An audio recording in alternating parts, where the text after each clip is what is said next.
This program features live coverage of an African safari and may include animal kills and carcasses. Viewer discretion is advised. Everybody, and welcome to your sunrise safari.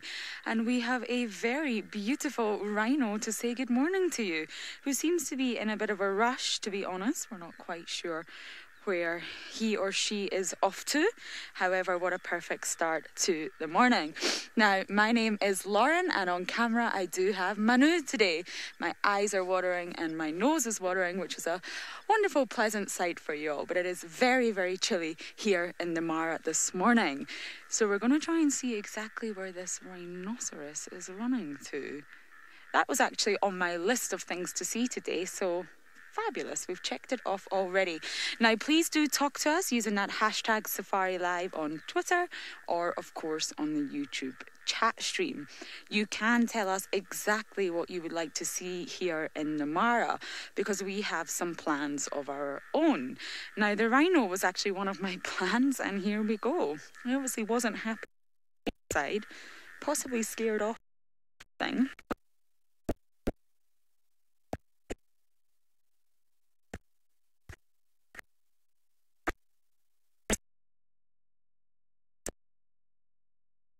The road, and now we see much more side. So our report for today.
Welcome back. We are terribly sorry about that. The gremlins are out in full force, and these male impalas are also on their way to fight the gremlins. So the rhino's on his mission to go fight them, and now the impalas are too. It's very early for these males to be sparring. I don't actually know the time, but I know it's definitely before 7 a.m. here in the Mara, and these two males are really going for it. So I think they're just warming themselves up for when they can actually go find these gremlins and go and fight with them. Look at them go. I love seeing males do that, and they're just being typical males. Boisterous, full of energy, wanting to show the other one, I'm better than you. They've both survived the night, and now they're both trying to say, I'm better than you, I'm bigger than you, I'm the man. Now, I have no idea where I got cut off earlier. Obviously, the gremlins took over, and we did have to go into Tech Loop Universe, so I really don't know at what point I got cut off. So just in case, we are on our way to the North Clan. We just want to pop in and say hello because we didn't get sight of the cubs the other day, and we just want to make sure the cubbies are okay and just say hello to all the hyenas there, as you do. And we did get information there was a kill made by one of the martial eagle males of the pair. It was the Inselberg pair. So it's not too far from here, so we're probably going to go and check that out as well and see if the male is anywhere around, which is probably unlikely as it was made yesterday afternoon. And then we will check out if the kill is there and if we can actually try and figure out what it was he killed. Now, come on, boys.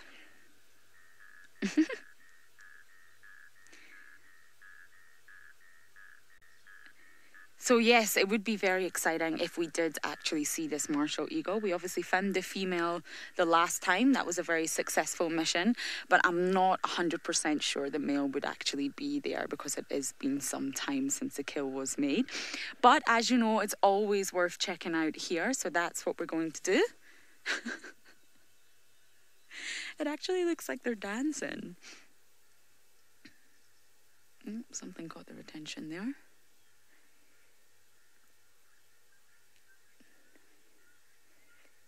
EG's asking, are those horns different from the ones in Juma?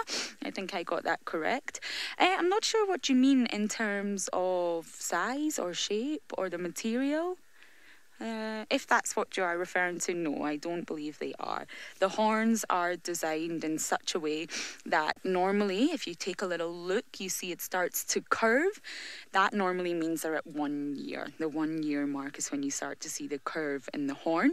And then as they go older, it will continue to take on a different shape. So just by looking at these two impala horns, they're actually the same age, which is most likely why they are sparring the way that they are sparring. Because they're both the same age and they're both trying to prove themselves better than the other one. And they've got a little audience of gazelles in the background who are probably thinking, this is far too early for this, boys. And I actually don't see any females around. Nope, just these two males having a battle early in the morning.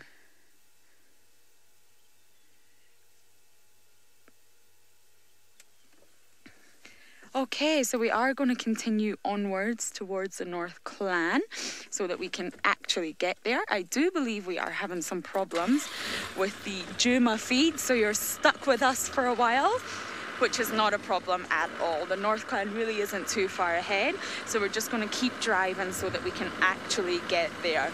Just as the sun rises and the sort of light starts to shine through, that's the perfect time to see all the hyena interactions. You too, stop it.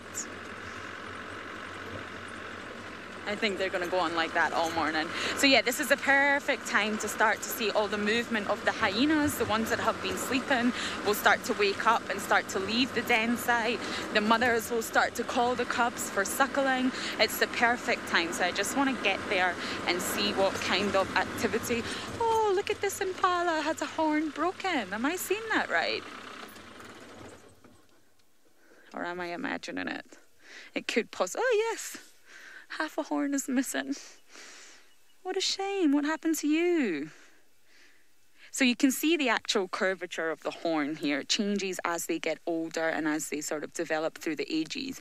You can actually identify the approximate age of an impala from its horns. And obviously, for some reason, this one had a broken horn. Now, this is probably going to be a horrible angle for Manu, but the sun is just starting to peek out over the trees here. There we go. A sunrise for your sunrise safari. Isn't that beautiful? Starlight's asking about the impalas and is their wagging tail a sign of aggression? And no, it's not actually. Normally with many of the animals actually out here, not just the antelopes or the impalas, their tail is constantly swooshing from side to side, and it is to get rid of the flies primarily. There's lots of flies out here, and of course the tail protects those sensitive areas of the animal, and normally it swooshes back and forth to get rid of the flies and just to protect those areas, shall we say, the bottom and the genitals. So that's normally why it's swooshing from side to side. It isn't actually aggression. Wow, look at that. I love it when the sun comes up. It changes the whole feel of the Mara out here.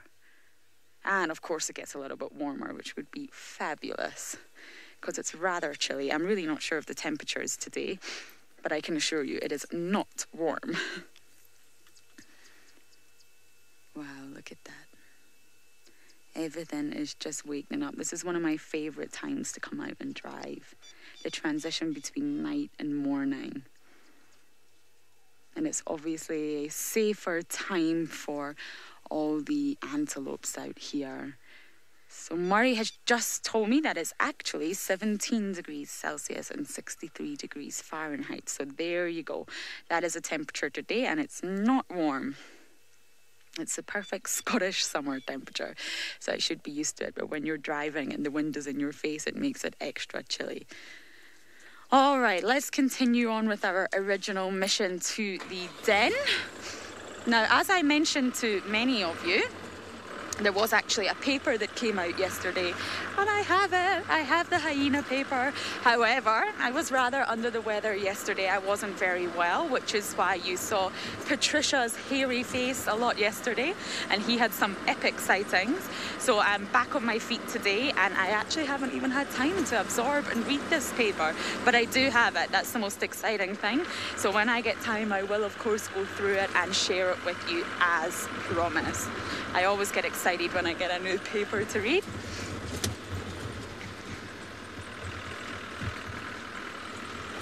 Oh, I thought you saw something exciting there. I'm just imagining things. Alrighty, so we're almost at the den.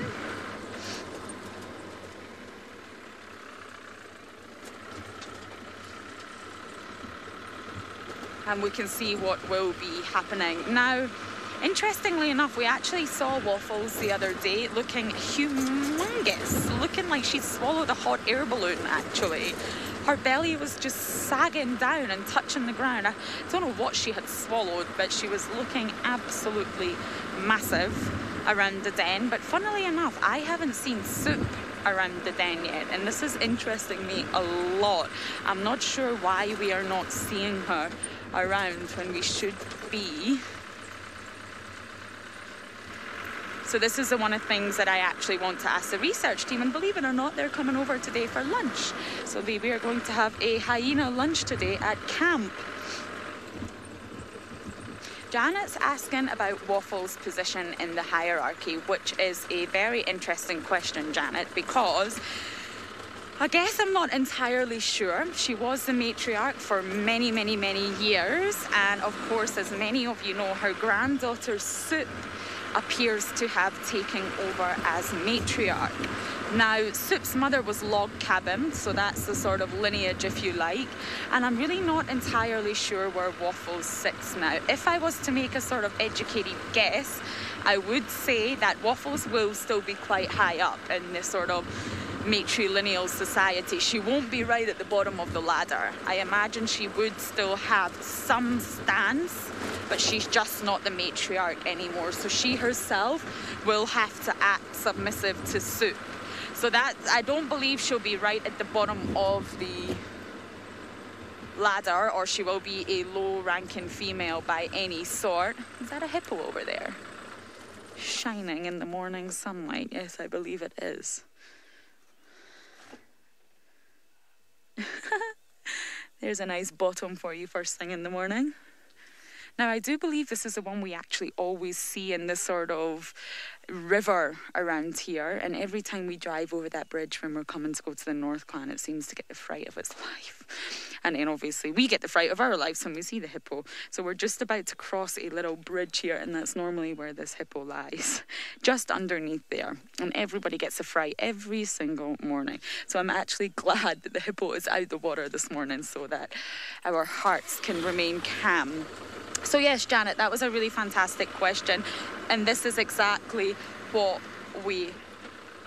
Oh, a lot of people are wondering what the paper is about. Okay, what I'm going to do when I stop driving is actually show you the title. Can't remember the title off by heart. It's a long one. But that's exactly what I'm going to do. Once I stop, I'll get the paper out and I'll show you the title. But it's actually the first paper that's based on shifts in dominance positions and rank changes. So it's actually the first paper that's going to give us more information on exactly what has happened with soup and waffles. Now, it's not about soup or waffles, might I clarify, but that's what the main message is about. Sorry, this is a little bit of a hairy patch here. Ooh. There we go. Easy does it.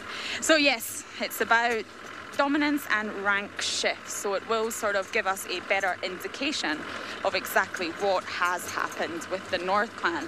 And I haven't read the paper, but one thing I can tell you is it's very, very rare for there to be changes like this, for there to be changes in dominance and rank. So that's one thing I can tell you. So what has happened with the North Clan has been incredibly interesting. This is why I want to dive a little bit deeper into it, because it's not common for the matriarch to change, especially that Waffles is still here, she's still alive, and she's still well, and she's still incredibly fat.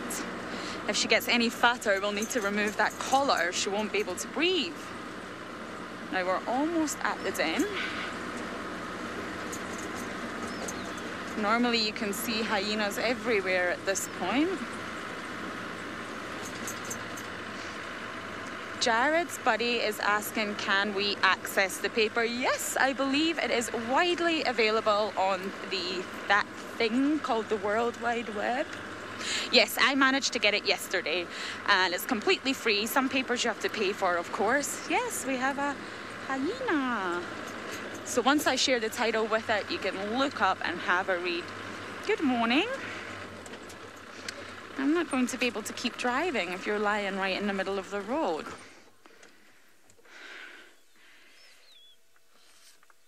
So there we go. Clearly just woken up hyena. That's a morning face if I've ever seen one. Looks a little bit wet and soggy as well. Obviously been lying in the wet grass all night. And this is what hyenas do, actually. A lot of them here just sleep around the den, and then when they do feel like waking up, they will sort of just get off and go about their day. Now, all around us here, I'm sure Manu can show you, it's just sort of little spots of shrubbery, little bushes you can see. Yeah, there we go, there's another hyena. And they just tend to sleep in there. Not all of them sleep at the actual den. And you can see they're all just starting to wake up. We've got another one coming as well. Huh, hyena heaven. This is exactly where I want to be in the morning. Another one. This is exactly why it is the perfect time to come to the den in the morning. Kevin's asking, have I seen the North Clan hunt or with the kill yet? And no, I haven't. That is obviously something I want to see. The North Clan are actually quite famous for making their own hunts 95% of the time. Now, that is a very, very high ratio. They're only said to actually scavenge 5% of the time here in the Mara. So they're the finest hunters. Obviously, they have such a reputation for being scavengers, but out here in the Mara, it's a different percentage to what it is down at Juma. So they are said to make a lot of their own kills. But no, Kevin, I haven't actually seen it yet. So it's something I'm very much looking forward to. Now, this is a paper. I'm not sure if we're going to get a good view of it. And it's called Socials, Alliances, Improve Rank and Fitness in Convention-Based Societies. And that's exactly why I couldn't remember the title, because it's a mouthful.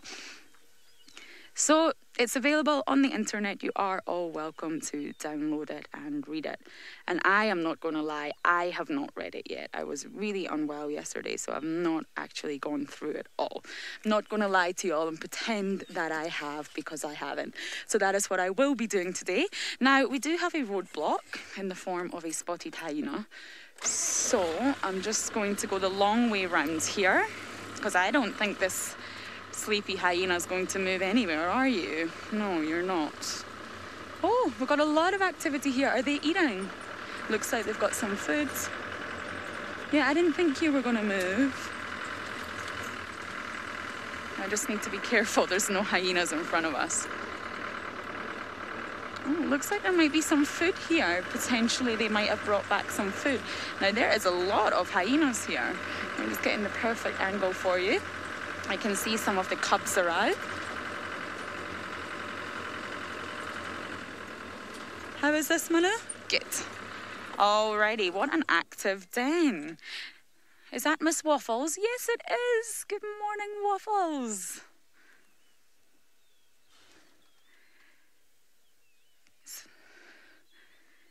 You can see there, oh, I'm just going to move my head out the way. You don't want to see my head.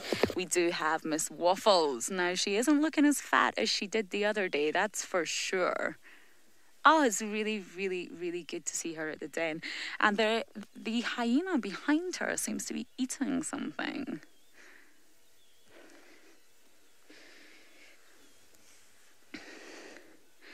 Murray, you'll have to repeat that question. It was a little bit fast for my morning brain. If you can just repeat that, I will answer it, of course. Yeah, she's feasting on something. It looks like it could be bone. Kevin's asking, could Waffles be sick? Yep, that's definitely a spinal cord there. I wonder if they made that kill themselves. That's a little bit of dominance there. Yep. I have no idea. I guess that could be a potential thought to one of the things that is happening. Obviously, I just mentioned the hyena ladies. It's a shame I call them the hyena ladies, are coming over for lunch today. So I've got lots of questions to ask them, because they are sitting on 27 years worth of data that we obviously do not have. But that is one of the potential questions that we will ask. Maybe Waffles just isn't up to her normal standards. Maybe she's not got the strength that she indeed used to have, and maybe that's why the takeover happened. Or it could be the other way around. It could be that Soup sort of formed a coalition, if you like, with her younger children, and she's feeling much stronger and much readier to sort of rise up the rank to increase her own fitness for survival. So I'm really not sure exactly which way that will go. But of course, as I find out more information, I will update you as always. So I wonder if this sort of carcass was scavenged or killed by the hyenas. If only there was a way we could find out. Now, the cubs are not out yet. The little tiny, tiny baby cubs, the black ones, we shall call them, because they're the youngest and are completely black in colour, are not actually out yet. Now, I think the slightly older ones are. I saw them bounding around the merry-go-round. But I haven't spotted yes, there's one of the cubs is much, much older. Good job, Manu. But the very, very young ones are not out yet. And that's actually what I'm hoping to see. What are they up to? I'm hoping to see the very young ones, because we came the other day when we were trying to go live, and of course the gremlins were out in full force and we weren't actually able to go live. So we weren't able to see the cubs, and that was just a little bit worrying. The mothers were calling them and summoning them for suckle time. but they didn't appear. And that just worried me a tiny, tiny little bit.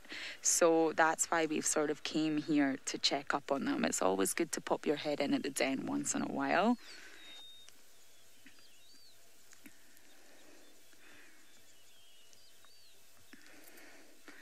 Jared's buddy's asking about what about the cubs? Are they adjusting to the hierarchy shift? Oh, another question I guess I can't answer. Being young and being a cub, I guess they would just naturally adjust. Now, when you're a cub, you actually inherit your rank through your mother's behaviour. So it's not from genetics and it's not from hormones in the womb or levels of testosterone or androgen. It's actually from your mother's behaviour. That's how you learn your rank. So I guess the cubs will just go by exactly what they're learning and exactly what is happening around them. And there is something in me that tells me because Soup has got her offspring around her, her daughters around her, I think she's felt some sort of extra strength and built up her What are you two doing? Look at this naughty one go. And they're having some sort of play here. I'm not quite sure what's going on between the two of them. But that older one is definitely playing a bit rough with the younger one, shall we say. So yes, I do believe that somewhere along the line, Soup is gained strength from her coalition, if that makes sense. So she's sort of built up an army, if you like. And one of the sort of good examples I read about hyenas is sort of like royalty. So it's like the Queen, let's go with Queen Elizabeth, shall we? I should talk like this. No, I won't. Obviously, her offspring and her family are heirs to the throne. Of course, not them all, but you get the gist of what I'm saying. So it's not passed through genetics. It's not passed through anything else. It's literally just because you are born into that family. And that's kind of how it works for hyenas. It's basically who you're born to, which is going to sort of state your position in the hierarchy, just like royalty. It's got nothing to do with anything else. So we're just going to move around and get a better look at these hyenas that are in front of us. I love the way they all look at you when they turn the engine on. They're not scared, but they sort of give you this expression. Michael is asking, have you seen Waffles? Waffles. Yes, I think we'll go with Waffles. That sounds better. Her cub's out yet. No. Hi, guys. I'm sorry to interrupt you. Look at those expressions we're getting. We saw Grenadine. I believe, Michael, you might have been watching when we saw Grenadine, but no, I haven't seen anything else, and I haven't seen Waffles with her cubs, and I haven't seen her suckling. So, of course, it could just be that we're not here at the right time, but this is actually the first time in about 2 weeks that we've seen Waffles at the den. We've seen her around the den, of course, but we've never actually seen her at the den. And she's obviously had a interesting night by the looks of her. Completely out for the count here.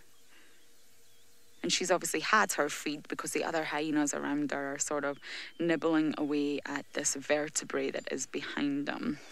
I could not tell you exactly where this vertebrae comes from. It is just bone. The hyenas have sort of ate everything that could have came with it.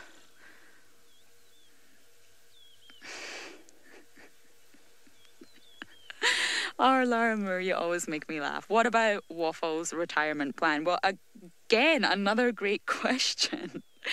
Waffles, darling, what is your retirement plan? Nope, there wasn't really much of a response there. I have no idea. I'm sure she's going to live the life of leisure. She's probably just going to enjoy being looked after by maybe her offspring, probably going to steal some food from others, get very fat, maybe even do some gardening. It looks like the area around here could do with some maintenance, so she's probably going to get into gardening. But in all seriousness, I really don't know what the next few years have in store for Waffles. I really don't. Hopefully, when I do get my teeth into this paper, maybe it'll sort of give an indication what does happen to matriarchs once they are sort of taken over by another. But other than that, I genuinely have no idea. But the fact that we can actually see her at the den looking very comfortable, very relaxed, she's not in any way scared to be here or or nervous. And I don't know what you are doing, rolling on the bones. Well, that's just lovely. You were eating it and now you're rolling on it. Delightful. Oh, hyenas never fail to make me laugh. So yes, the fact that she's here, there's obviously no threat to her. She's obviously safe still at the den. So I think as long as Waffles continues to act submissive towards Soup and Soup's offspring, I do genuinely believe that she's more than accepted around the den. She's more than welcome, and she's still very much part of the North Clan. I know it sounds a little bit more of a human way to say this, but I personally believe that she still will be respected by other hyenas on some level. Yes, a lot of people have been asking, will they remove the collar from Waffles to Soup? Again, that's a question that I am not able to answer. Of course, I will ask the hyena research team. Now, I don't believe so. I believe it's just a tracking collar, which helps them track exactly where the hyena is. So the fact that Waffles is still around the den and she's still here, you know, if they were to move den sites, I imagine Waffles would move with the den. So I don't believe personally that they would change the collar from Waffles to Soup, but I really have no idea what their plans are or what their research plans for the future does entail. So very possibly they might.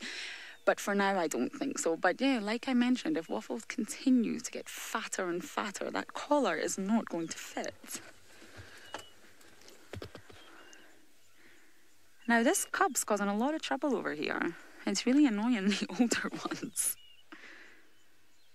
It's just running in circles around them. These cubs are very, very naughty. I can actually only see one. Normally, we see a lot more cubs around here. I'm not sure where the others are, unless they're having a lie-in. This one's definitely not having a long lie today. Now, when you look at them playing, it does look adorable, but there's a lot of hidden things going on behind there. It's not always play. There is a lot of aggression involved and a lot of dominance displays. More so than you would see with the likes of the cat's cubs, you know, leopard cubs or lion cubs. There's a lot more aggression because the minute cubs are born, it's all about striving to be part of the hierarchy. Who's more dominant, even between cubs of the same litter. Don't go behind the bush, you two, if you can't see what you're up to. And I can't see the mothers either. I definitely can't see Crim. That's not Crim. Lady Starfire, nice to hear your name. It's been a while. You're asking, does the den smell bad? Actually, it doesn't. Now, my nose is a bit runny this morning. However, this one doesn't smell bad at all. And a lot of the hyenas are a bit wet and soggy. This one coming, it's got wet paws. You look like you've been standing in a mud bath. So you would think that it would, especially because there's a sort of remains or some bones and some carcass here. But actually, is that muddy paws or is that just the coloration of your fur? No, it's mud. No, it doesn't smell bad at all. Sometimes you get, when I went to visit the Happy Zebra clan, whew, that smell was very, very overpowering. I think a few of those hyenas desperately needed a shower. Yeah, so as I was saying, I can't see the two mothers, Remington and Crim, smooth criminal, of their newborn cubs either. So normally they are here. And they're actually calling on the cubs by now, but I can't see them, and I'm just wondering where they could be.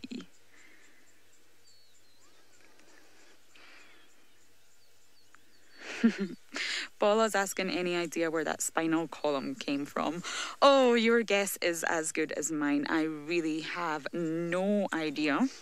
Oh, hello. Normally we get quite a welcome from the cubs here, actually. Normally they come bounding right up to the car to have a sniff. This one's coming closer.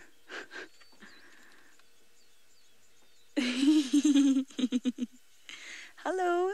Say good morning to everybody. Hi. I love the way they do. This one's about 2 meters away from the car, about 6 feet. And they have a really good sniff. They really get their nose in there. They're smelling us. They're smelling the vehicle. They're probably smelling all the bits and bobs of food that we have on board with us, which is really nothing exciting, to be honest. So yes, this spinal cord, I have absolutely no idea, and I would love to know. Sometimes I wish we could just see some sort of CCTV clip of exactly what happened, where it came from, where did they get it from, but unfortunately your guess is as good as mine. It is most likely an antelope, but whether they killed it, whether it was scavenged, what species of antelope it was, I guess your guess is as good as mine. But it's really down to the bare bones now. I mean, I can't really see many edible things left on that spinal cord. And of course, hyenas do eat bones. And you can very often hear them crunching through them, which is not the most delightful sound. Which is why they have such a high calcium level, which is probably one of the many contributing factors to the fact that their milk is one of the richest in the animal kingdom. And of course, their scat is very unique as well, and many other animals actually eat hyena scat because it's so full of calcium. And when the scat actually dries up, it turns pure white. So it's really easy to identify hyena scat, and it turns white due to the really high level of calcium from eating all these bones.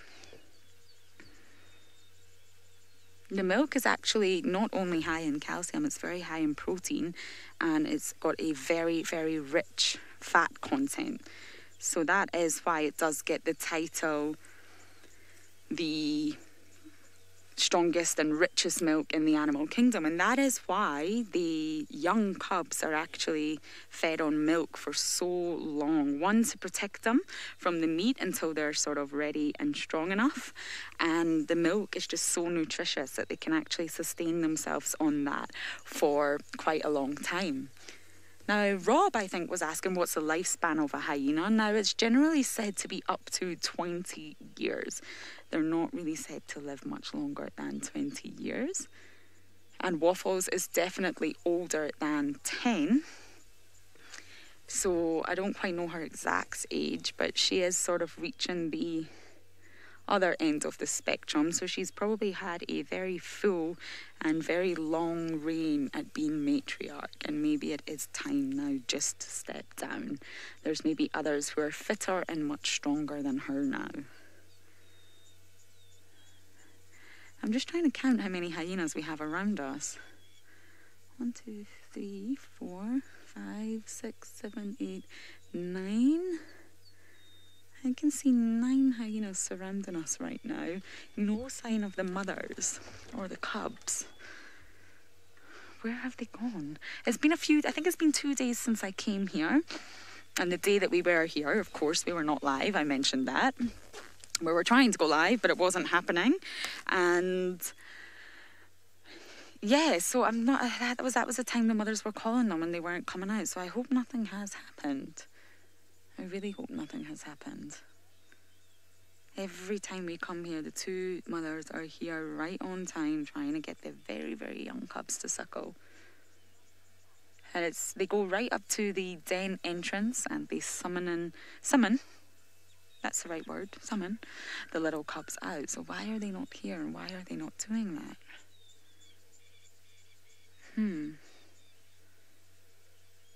A little bit worrying. Don't want to get too worried though. As you've seen with the Juma clan, sometimes the cubs come and they go.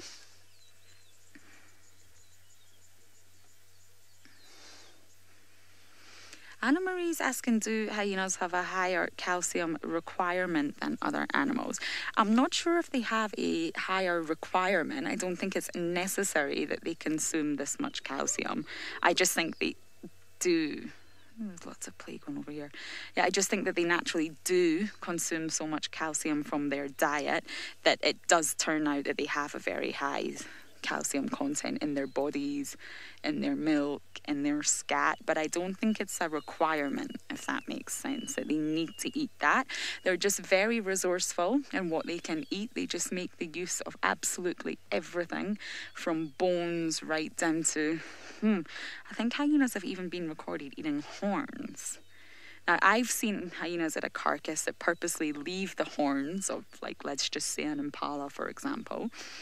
But I've actually read that sometimes they will make the most and eat the horns as well, which I can't imagine is actually very yummy or delicious or very edible.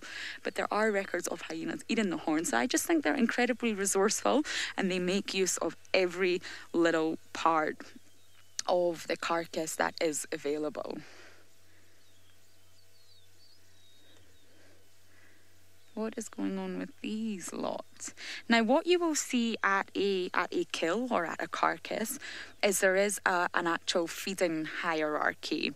So you will see that the more dominant one, higher up in the hierarchy, will of course get the better access to food.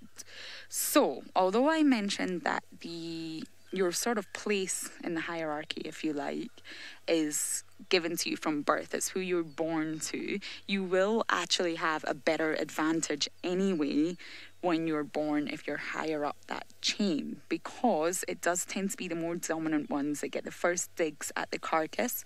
They get the better food, the more nutritious parts, and yeah, they generally just have a better well-being because of that.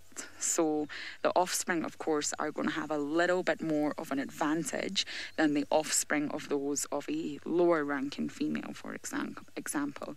So although you're given your status when you're born because of who you're born to, there is the additional factor that you will have an added advantage because you're born to a very strong, dominant mother.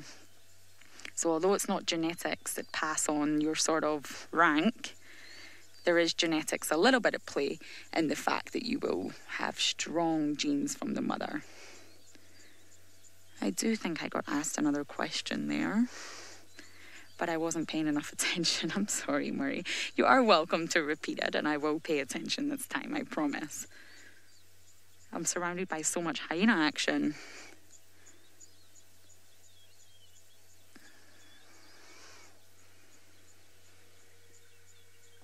I didn't get that again. I noticed Ali was asking a question, but I didn't quite catch actually what the question was. I do want to answer it though, so let's try it one more time. Third time lucky. Three's a charm.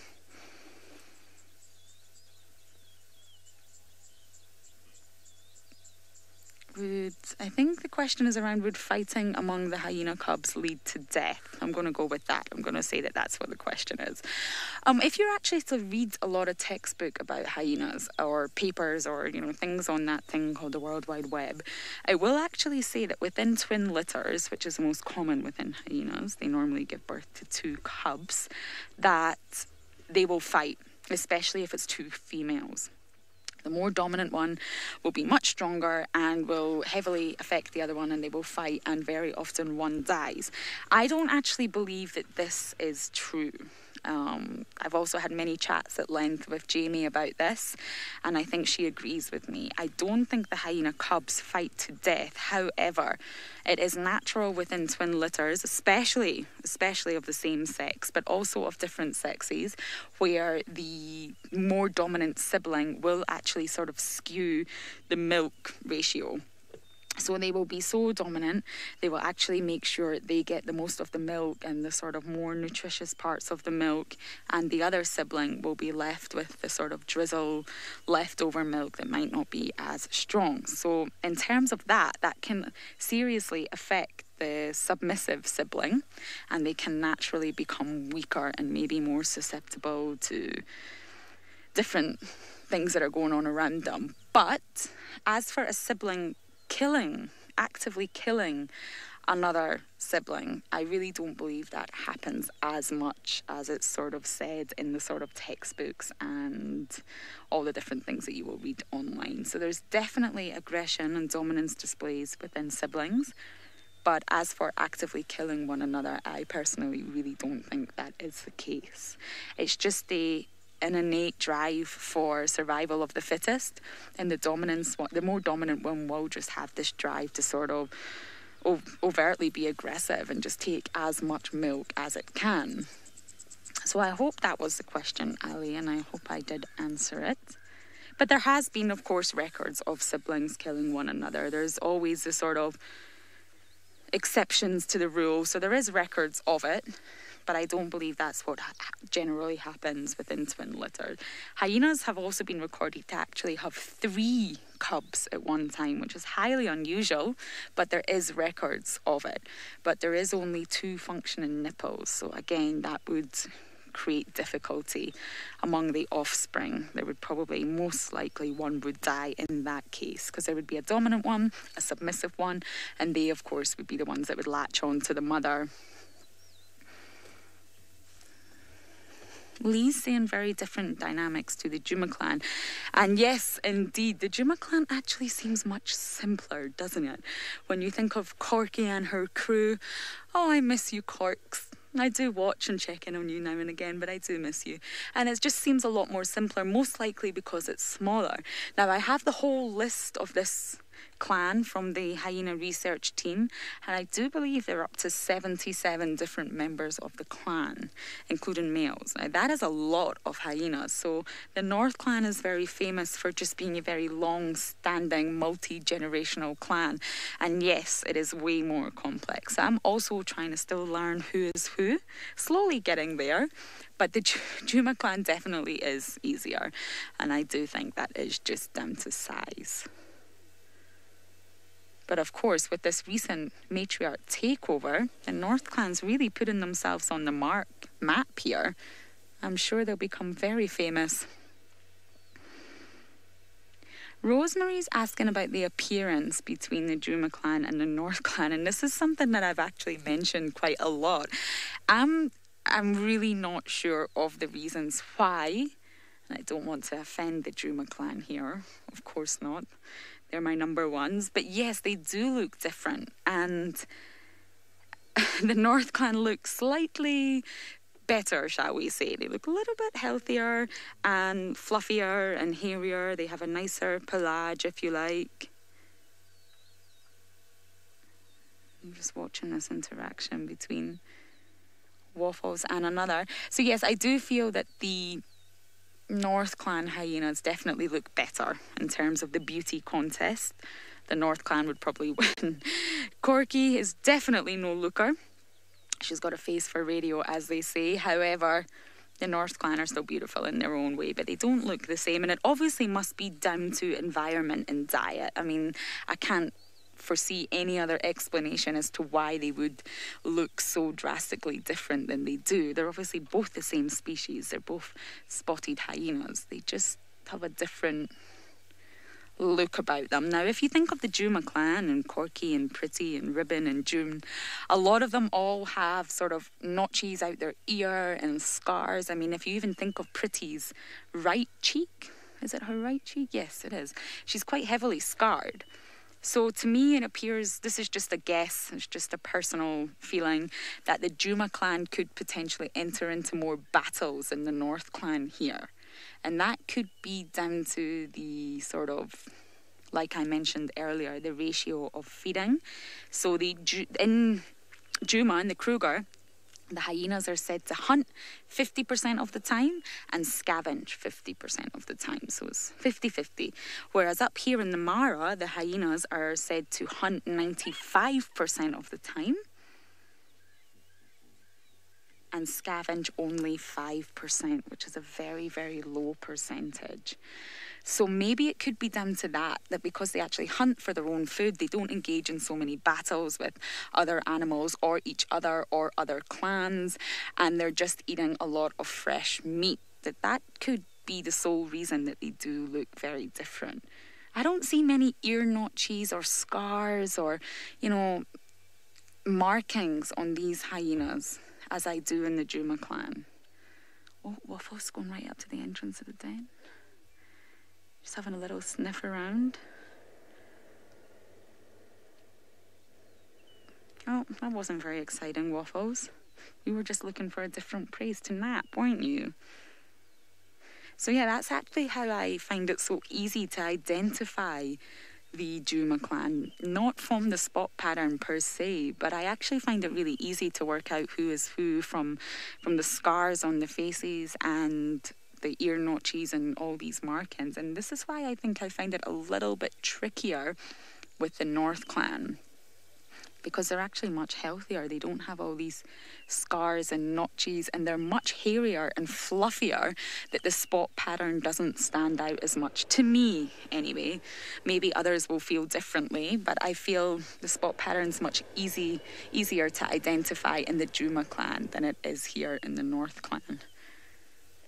Now we do have a beautiful hot air balloon very close by. Look at that, making some noise, and it seems to be scaring the young ones a little bit. They're all looking up thinking, what is this thing in the sky? Oh, they're very weary of the noise coming from this balloon at the minute. A few of the cubs have ran off. It's very cute, they're all watching it, obviously thinking, what on earth? Alien spaceship has landed.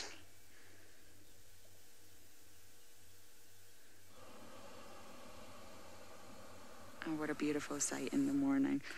Again, still no sign of the mothers. Where are you? You have little cubs that need to be suckled.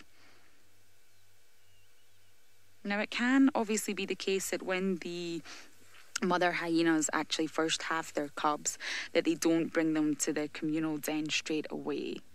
That can also be the case, that they can keep them in a little separate den for at least a few weeks to keep them safe until they actually bring them to the communal den. So obviously they've brought their little tiny cubs. Look at that smile. What a beautiful smile. So the fact that these cubs are at the den now, they're obviously a little bit older and the mothers felt them safe to bring them here. So I just don't know where they are. Krim has actually got a very easy to identify spot pattern. So I can identify her for sure, but I can't see her. Giraffe Girl is asking, do I know how Waffles came to be matriarch? No, I guess I don't, but the way it does work in hyenas is that obviously you're born into it. So the lineage and the sort of generations before Waffles would have obviously been the most dominant one. So she most likely was, well, yeah, I think it is most likely a previous matriarch's daughter or potentially granddaughter. She will come from a lineage of dominant females, potentially matriarchs themselves. And that's how she ended up coming into such a position. You're born into it, as I mentioned. So either her mother or possibly her grandmother must have been the previous matriarch. And obviously there's different sort of matriarchal societies in nature. And obviously elephants, for example, they have a matriarch. But it really doesn't work the same way as it does in hyenas. Hyenas are actually very unique in their social structure, which is why they are so fascinating.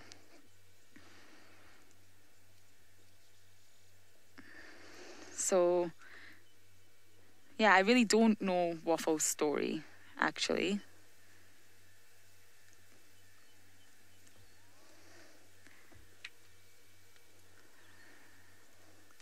So I'm just having a look around for more hyena action.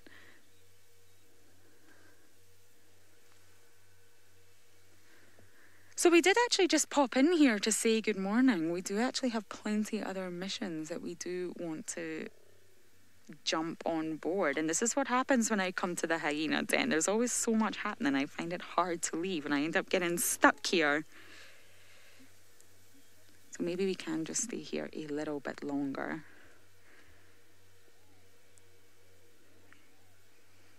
There's lots of sniffing and lots of greetings going on.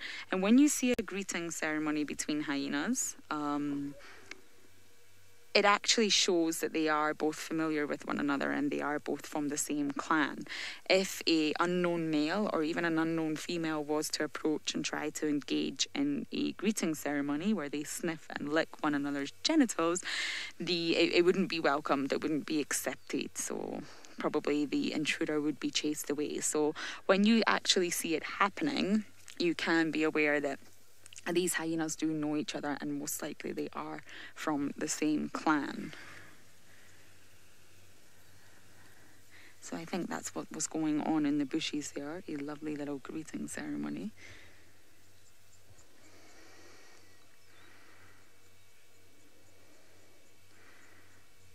So you can see right in the background here, we've actually got a lot of topi. Not only are they in the background, they're actually to the right of us, to the left of us, and they're very, very close to the den. And this always surprises me for some reason, how relaxed they are and how close they are to this den of a very, very large number of hyenas. And they're always here. Every single morning they're here.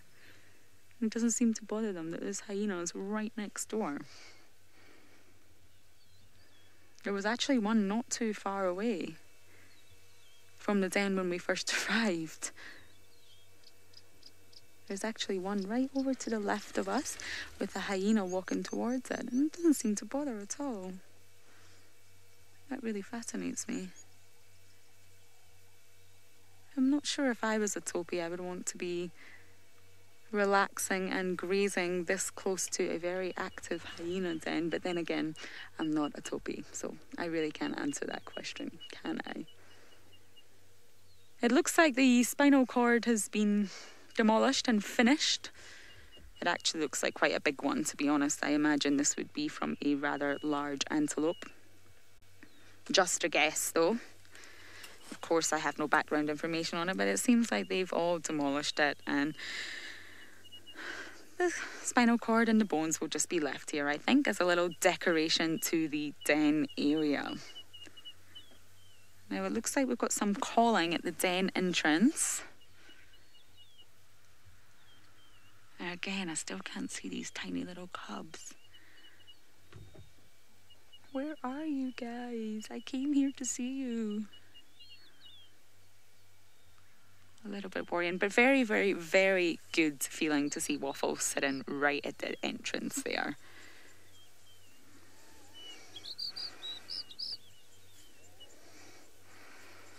Carla's asking what is the difference between spotted and laughing hyenas. That's a interesting question, I guess. So what you're looking at right now is the spotted hyena. Crocuta crocuta is the Latin name. And there is actually different species of hyena, but the laughing hyena is actually not an official species term.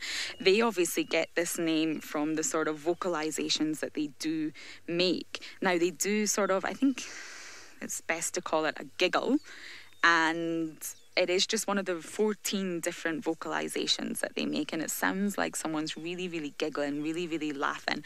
And it's just a noise that they make, and it's said to be when they're really frustrated. So, for example, if they're all at a carcass or a kill, and there's one hyena being much more dominant and sort of preventing the other ones to eat, they're said to sort of giggle in that situation when they're either nervous or frustrated, not when they're happy or loving life as we would giggle. So that's when the laugh is actually said to, when they're said to make that noise. So a laughing hyena is just, I think, a very loose sort of way to sort of label the hyenas. It's not actually a correct species. There's 4 different species in the family Hyaenidae. And these ones, the spotted hyena, are obviously probably the most famous one. And I think The Lion King, that Disney movie, probably was one of the first, possibly, movies of all time that sort of shed light on hyenas. Not in the most positive way, unfortunately. It did really make them look like the enemy and the bad guys. And it obviously really brought that laughing and giggling to light, which is where the sort of laughing hyena came from. So these spotted hyenas do it. They do the famous laugh, stroke giggling. it is one of the noises that they make. And it's just so fascinating, the different vocalizations. My favorite is the whooping. That is just an incredible noise, especially when you hear it actually coming from the hyena. And hyenas are said to recognize one another within the clan. So they can actually recognize the vocalizations from afar and know which member of the clan is making that noise, which is another fascinating thing. Oh, Lady Starfire, thank you for your honesty. She's saying that she always thought hyenas were rather cruel before she saw this. And I guess back in the day when I was much younger, many moons ago, and I was indeed watching The Lion King and all these different things, I guess maybe I didn't think highly of them either. There's so many different examples of when hyenas have been portrayed really, really badly. And I think I have mentioned this live before, so forgive me if I have, but there is even a Hemingway quote which I memorized, and it's something like, calls them a hermaphrodite, which of course they're not. Their genitals are confusing, as we know, but they're not hermaphrodites, but they were once thought to be, and they were called self-eating devourer of the dead, potential biter of your face while you sleep. And that's how Hemingway classified hyenas. And it really isn't the nicest portrayal of them at all, to think that they will come and bite off your face. And there was also stories that they would dig up graves to eat the bodies. So a lot of people used to think that when they bury the dead, the hyenas will come and dig up the grave in order to, well, eat the remains. And again, that's not true at all. But these were the sort of stories and tales that were passed through generations that just continued to give hyenas a really, really bad reputation. So Lady Starfire, I'm glad that all the work SafariLive has done has managed to change your opinion of these wonderful animals. Now, don't get me wrong, they are powerful. You know, they are able to hunt. They are very resourceful. But they're not these evil, maniacal, crazy, determined animals that they have been made out to be in the past. They're definitely not that at all. And as you know, I adore them. So I'm massively biased. I just find them very, very interesting. They're not your normal, boring mammals, if you like. And it's strange because, you know, the lion sort of gets considered as being the noble kings of the jungle, if you like. When you think of lion, they've got a very powerful... Everybody loves lions. They're considered to be really noble. And of course the cheetahs, which we've been seeing a lot lately, are said to be really graceful, fast and very graceful in the way they move. People think that leopards are courageous and strong. But when it comes to the hyena, there's just such a mixed bag of opinions, and most of them, let's be honest, are negative. So they really don't have the reputation that the other predators have out here. And yet they sit quite high up the predator hierarchy. They're just not acknowledged for being so. So I hope we've managed to change many of your opinions for the hyenas out here. They're still weird, I'm not going to lie to you. Some of the behaviours that they do are still incredibly weird. But weird and wonderful, I say. Just extremely interesting. I'm trying to make my decision. Should I move and see what other wonderful things we can find out here? Or should we stay? What do you guys think? We are still having some problems with the internet in Juma. But I do believe Patrick is on his way. Or Patricia, shall we call him. And he's also out to explore to see what he can find here in the Mara. So should I stay or should I go now? And I'm pretty sure that's a song, but I'm not going to sing it. But yes, you let me know whether I should stay or whether I should go. It's just hard. It's hard to make that decision whether to go when you're just sitting on these adorable little cubbies who are probably going to cause much trouble. Now, now there's a hyena over there, another one. Are you one of the mothers we've been looking for? I don't think so. No, indeed, I don't think so. So where are they? I don't think they would move the cubs. Once bringing them to a communal den, I really don't think they would then move them. So the question as to where they are, I have no idea.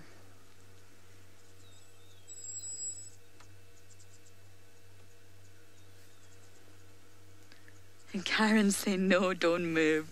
I'm more than happy to stay. I just don't want to overload with the hyena action. And was it Paula or Carla wants to find giraffes? Oh, that should be easy. There's been a lot of giraffes around recently. So yeah, should I just give it a little bit longer and then we move on? Obviously, we had that lovely sighting of the black rhino earlier who was skipping jauntily across the roads to go and fight the gremlins. But then we managed to lose sight of the rhino, which is such a shame because that was at the top of my list for today.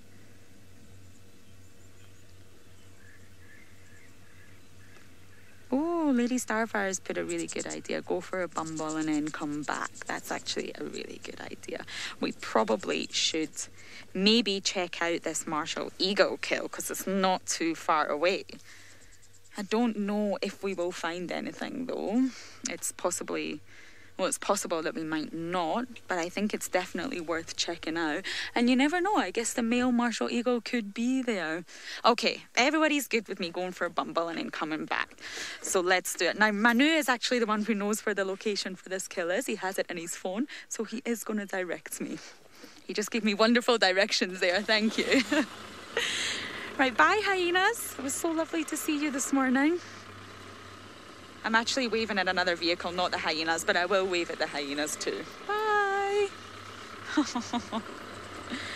Now, I just have to be a little careful when I drive here because they have a habit, like this one here, I'll just get Manu to show you, of just lying flat on the grass to the fact that you can almost not see them until last minute.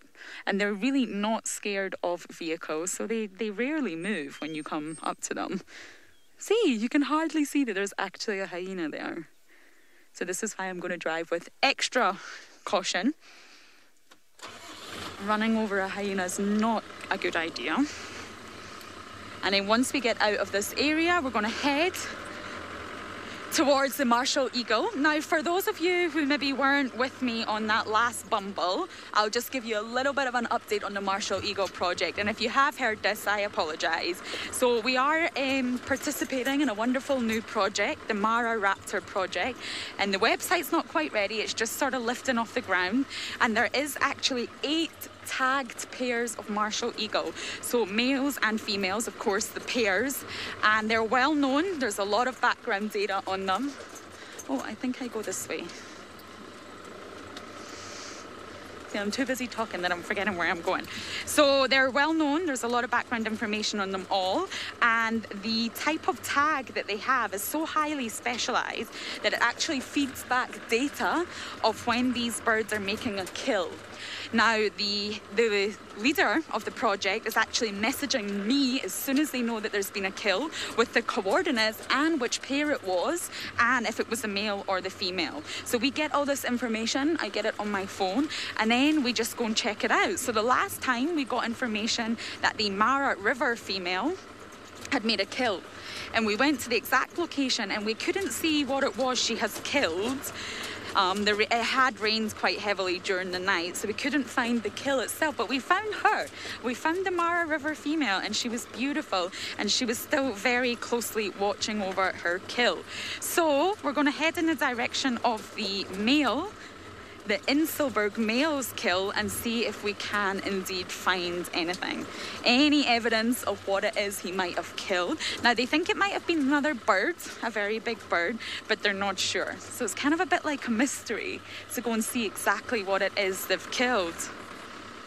So I do have some good news. Enough of me talking all morning. There is someone who does want to say good morning. So let's go across to Patricia.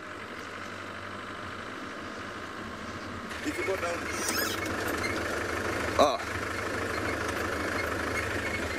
Hello everybody, Patrick to the rescue. So we do apologise right now. There is a bit of trouble with Juma, so there is no real way we can cross to them. So I have come out now to help Lauren out. So you'll be stuck with us, well, not stuck with us, but you'll be with us in the Mara. So my name is Patrick. Joining me on camera today is Bongay, and we are coming to you live from the Masai Mara Game Reserve here in Kenya. Now, I am at the top of the hill that we take to get down into the park right now. So I'm just stopping so we can get a good look at the view from the top up here right now. This is what we get down to drive in every single morning. So it's awesome, and it's great because we can also get a bit of a scope as to what is happening in the park. We can see for a long way up here, so it's good to sometimes just stop and have a bit of a look around. And now, if you do have any questions or comments for this drive, please send them in using the hashtag SafariLive on Twitter or the YouTube chat stream. Rosemary's enjoying this view. It's very nice, isn't it? As you can imagine, it's very, very good to unzip your tent in the morning and stare across at this as the sun rises. It is truly, truly beautiful. So my plan today is to head down the hill. Apparently the Olololos are still around in the area. I did have a brief look for them yesterday morning, but got sidetracked by that cheetah. So we did stay with the cheetah for quite some time, but eventually lions came into the area, and I believe that kind of pushed it out. So I'm going to check around that area because that's kind of near the Olololo gate as well. So whilst I do search for these lions this morning, I'll send you back down to Lauren, see how she's going in her hunt for the martial eagle.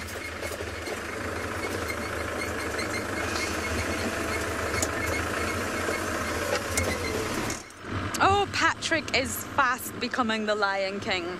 He loves them. I am more than sure he will find the lions today. And what do you think of his beard? Are we fans of his beard? That's a great question. It is a very hairy, large beard indeed. He's done very well to grow that. Anyway, so we're still on the move. And hopefully we will see lots of different things as we bumble along. I'm not sure I'll get to my leopard view today, but that is my mission for today. We actually stay out for quite a long part of the day. Even when we're not live, we're out here trying to find things and trying to see as much as we can. And my plan is to find a leopard. I'm determined to do it before Patrick does. Not that we're competitive at all. And I'm actually quite good at spotting the leopards in Juma, so I figured if I bring my leopard eyes with me, there might be a chance that we can find them. Now, they are said to be sort of found closer to the border area, which is where the cheetahs generally are. So maybe at some point we will start heading down that way, but it's quite a journey. It's not easy to get to. It is about an hour away, or maybe a little bit under than that. So we'll try and see if we have some time for that today. So I believe I am going right at this junction. I love this whole martial eagle mystery. You get coordinates sent to your phone and then you just have to go and find. It's actually really exciting. So we are hoping to sort of get way more into this project, and I am going to introduce I'm going to introduce you all to the pairs, the 8 pairs of martial eagles, but we don't quite have all the information yet, and the actual project leader is coming to visit us in the next week or so. So that's actually what I'm waiting for. Once we have all the information, we're going to introduce you to all the 8 pairs and tell you exactly what the project is all about. It's just so good to be involved in it. Now, one of my main drives in sort of conservation and education and working in wildlife and teaching people about wildlife is to have it a completely open and transparent platform. Now, in my past, when I did work in Maldives, I worked there for many, many years, there was lots of organizations and bodies who would say, no, I'm not going to tell you this, I'm not going to share this with you, this is our project, you know, you have to find out things for yourself. And me personally, I'm very against that. That is not how it should work. Everything should be shared and it should be very, very open for all. Everyone can participate and everyone can learn.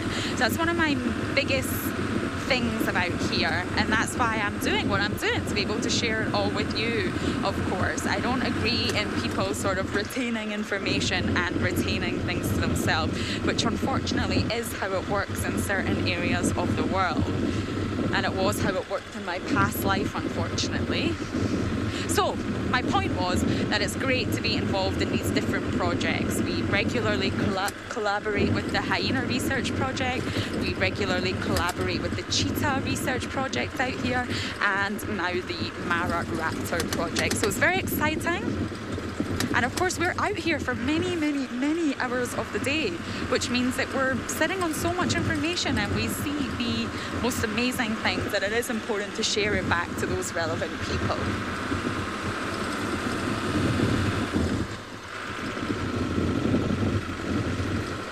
Now, I don't actually know where it is I'm going. I'm going to follow my trusty cameraman, who is saying that I'm going in this direction. James is saying we're happy we're following up with the Martial Eagle project. Yes, me too. It's rather exciting and it's something new, and it's something where we can participate in and help raise awareness for Martial Eagles. And it's just starting, it's all just starting, it's very new, and I just get the message on my phone with coordinates, and even they don't know what it is the Martial Eagle has killed. It can literally range from a small antelope to a big bird to a small bird, and they really don't know what it is the bird has killed. All that they can tell is that the bird has made a kill from the data that comes back from this GPS tag, which sits on their leg. So that's why they send the coordinates to me, and they hope that I can sort of go there and investigate and try and see if we can find something. Now, the only concern with this one is because they know what time the kill is made as well. Because it was made yesterday afternoon, will the remains have been scavenged? Will they still be there? We're really not sure. But in my opinion, it's always worth investigating. It's always worth checking these things out. And then you never know what you're going to find. You might find nothing, but I think the risk is worth taking. You might find something. So Martial Eagles are obviously incredibly powerful raptors, and they can actually kill small antelopes. Delto's saying, what's the favourite thing I've seen in the Mara? Ooh, these are the most trickiest questions when I always get asked about favourite things. Okay, can I list a few? Am I allowed to list a few? I definitely can't just say one. So seeing those hyena cubs for the first time was definitely one of my favourites. Those newborn, brand new cubs that hadn't even been sighted by the researchers before. That was one of my favourites. Obviously they didn't make an appearance today. My sighting with the jackal and the vultures, for any of those who maybe missed that, that was just absolutely hilarious. The vultures, the marabou stork, the jackals, they were all at a previous lion kill. A lion made a kill on a topi, I think, and they'd all came there in the morning to scavenge, and they were just having so much fun, and the jackal would just not let up, and it just kept chasing the tail feathers of all these birds, just genuinely just trying to annoy them. That was probably one of the most favourite things. The crocodile fight on my first drive. I really love crocodiles. I really love reptiles. Oh, I have something else to tell you. And yes, that was probably another one of my favourite things I've seen. So there's been a lot. Oh, and the little sausage cubs. Okay, I've listed 4 things. I'm not sure I probably answered your question correctly, but there you go. I gave you 4.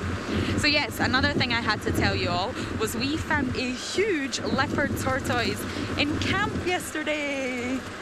Manu's not in, he was with me. It was an amazing find. It was a very, very large one and it was sitting right inside our camp. So we're very happy for that.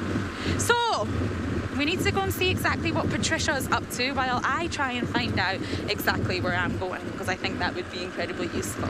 So, let's send you over to Pat.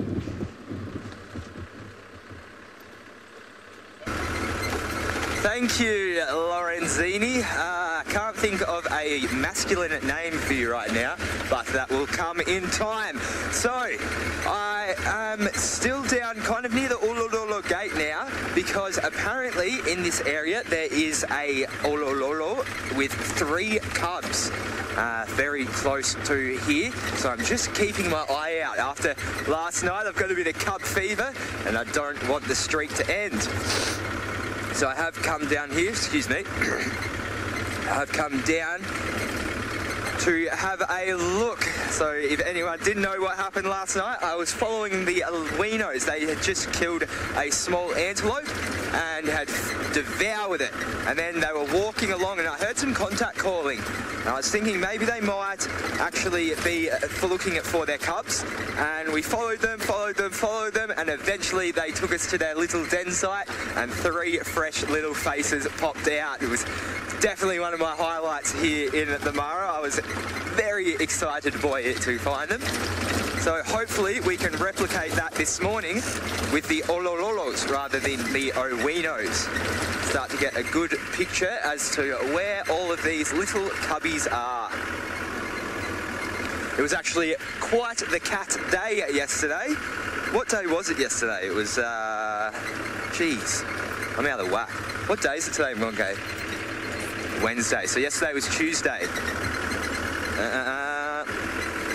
I can't think of a cat thing to go with Tuesday, but if anyone else can, please tell me, because I saw a cheetah and so many lions yesterday. Sausage Tree Pride, Unknown Pride, and Owino Pride with cubs. Anyway, we are back up in Juma. Hurrah, hurrah. Let's go say a good morning to Taylor McCurdy.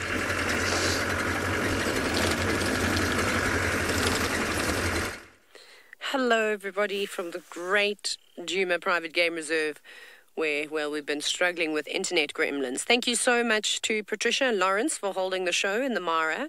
We are now sitting with the Franklin family.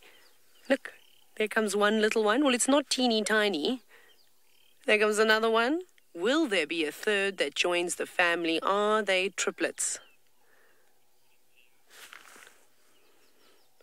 No, there's not. There's just those 2, apparently. But anyways, nice to see, because I was trying to show you some. Oh, no, I did show you some.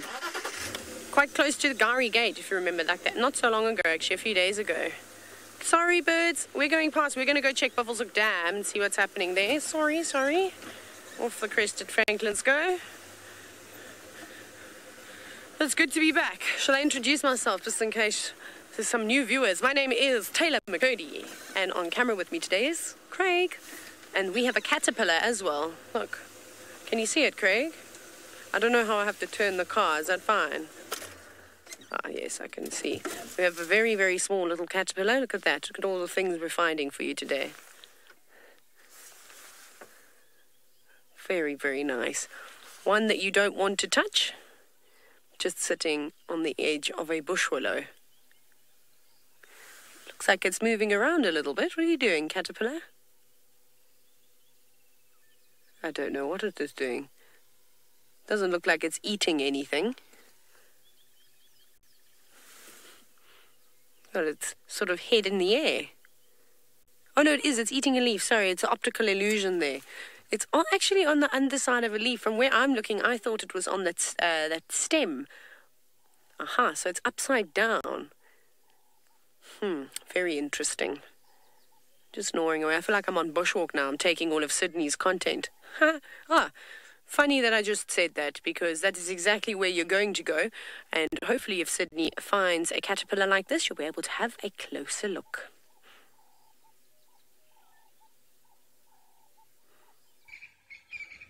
What a beautiful sighting of the impalas right here by the quarantine. A very, very good morning and welcome on board. This is Sydney Fumurani Mikosi, and I'm coming to you live from the western side of Kruger, Sabisand. For in case if you need our attention, you can follow us on Twitter, #SafariLive. You can also follow us on YouTube chat stream. My plan this morning is looking for the tracks as the weather is perfect, not windy, and the ground is nice and smooth. We might be lucky and see something big, but at the same time, we will be concentrating on the small, tiny little animals. So you can see that head of impala there.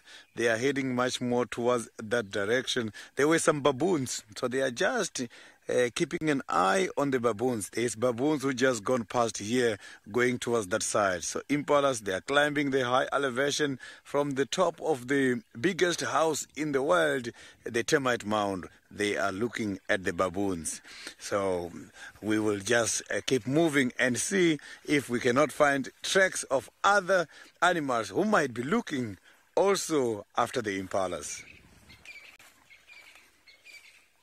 So you can hear the francolins are giving some of the calls, but that is not a warning call. Thank you very much for all the positive comments.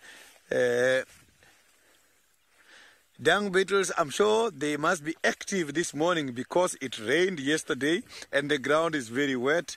The dung beetles can be very much opportunistic because now it's easy for them to dig. The chances of seeing the dung beetles, they are very high this morning.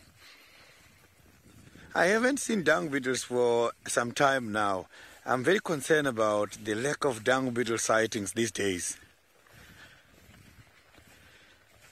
So the ground here is very much wet at the moment. So you can see there's quite a lot of water on these grasses and all the trees.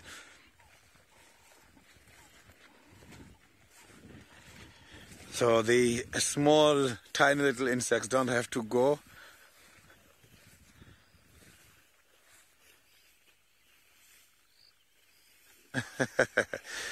My stick, you can see I've changed. I used to have a small stick, but if you can look at this stick now, if you can see now, Kumo, what is on my stick here is all the traditional colors. So they were using some kind of colored wiring in order to design this. This is all handmade. It was done by one of the old men who is staying just by the surrounding areas of the Juma Game Reserve. He is one of the Shangan-speaking old men who designed this for me as I gave him my specifications, which is much more related to my traditional colors, the Venda colors.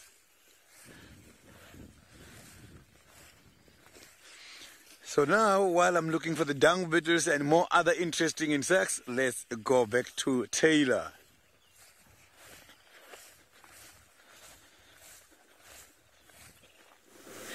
Wonderful. I hope that Sydney can find a dung beetle to talk about this morning. I know that it will make his day.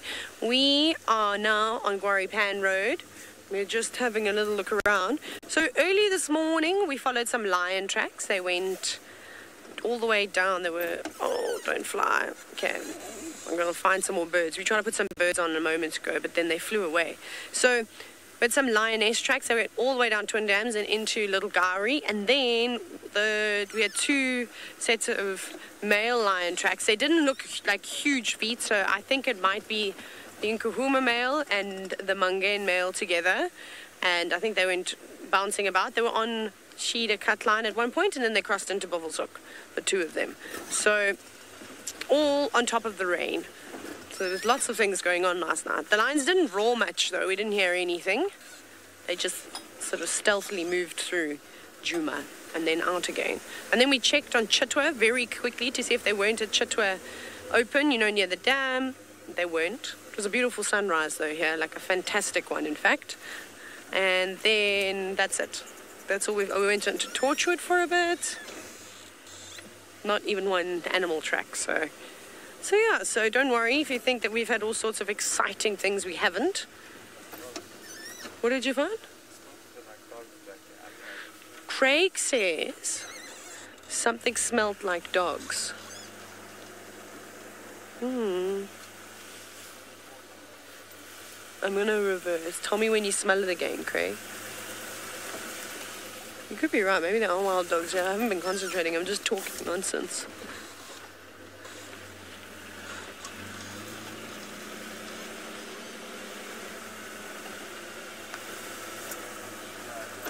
Yeah. I don't know. Maybe a combination of some kind of a tree. It's the silver cluster leaf. Doesn't smell very nice at this time of the year. So that is what I think that smell was. Again, it's that very sweet, stinky smell, which is sort of a characteristic of what wild dogs smell like. They're not particularly nice.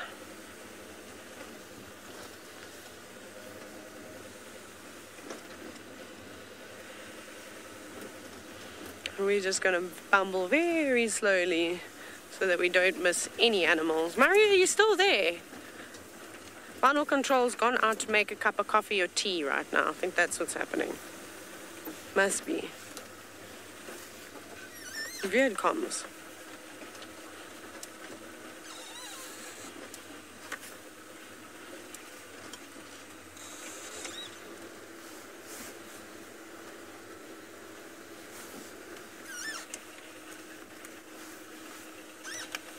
I didn't imagine that we went live, hey?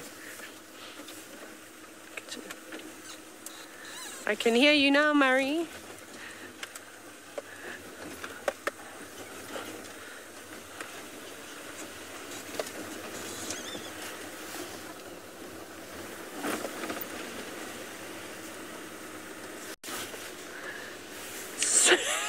Sorry, everybody. I'm not sure what's happening, but I'm going to send you to Patrick in the Mara with a big beard, and he's looking for some animals, big names. We haven't found the cubs. They do seem like they have moved away from where they were last seen. So that's all right, because there is plenty more in the area to search for. So I've heard of 2 male lions being somewhere close by, and I am definitely on the search for them. These are the 2 that I believe scared off the cheetah yesterday. I did see what looked to be one male, and I couldn't distinguish the other one because they were quite a distance away. So somewhere in the area.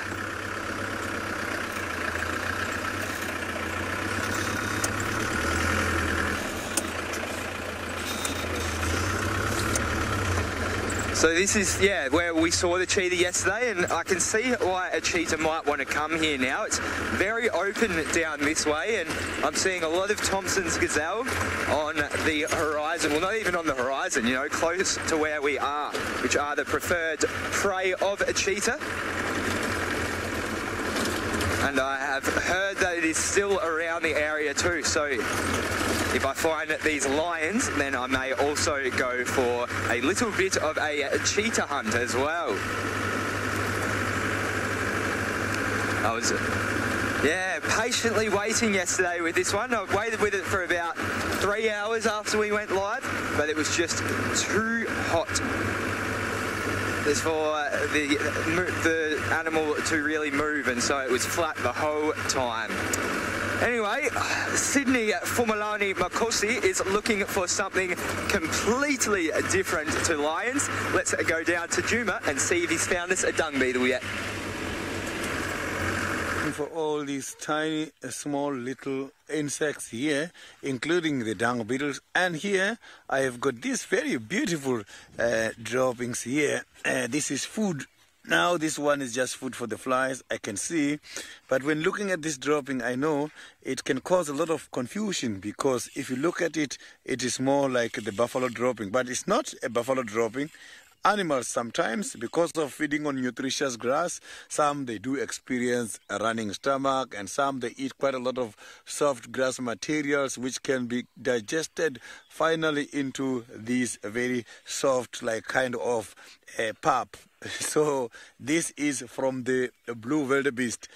Why I'm saying is the blue wildebeest is that the tracks here on the ground, they are for the wildebeest, and this is the kind of behavior done a lot by wildebeest. Wildebeest likes to scratch the ground in order to mark their territories. They don't only use droppings for demarcation, they have got different glands. Wildebeest, if they don't want to use droppings to demarcate, you will see they do have the facial glands on the side of their head, whereby you will see them against the trees doing this in order to deposit that kind of a scent. If they don't want that, they will use their interdigital gland.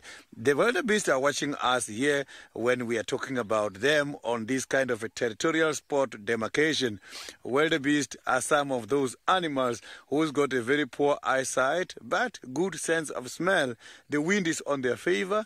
I can see there is even a lot of females there. The difference between the male and females is that the females, if you look at them on their forehead, they are much more brown. The males, they've got dark forehead. So the one with the brown forehead is the females. So the one with the black forehead is the males. So look at that.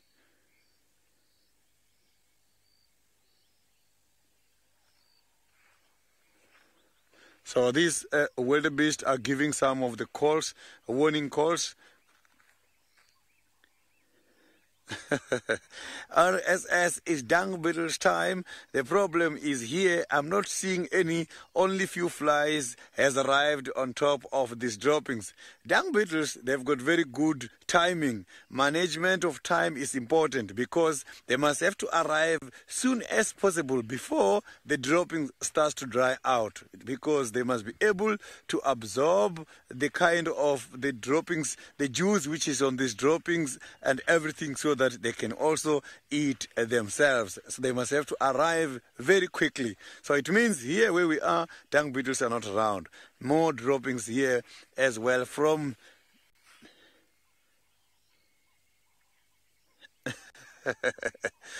the interesting part about the skirt is the connectivity.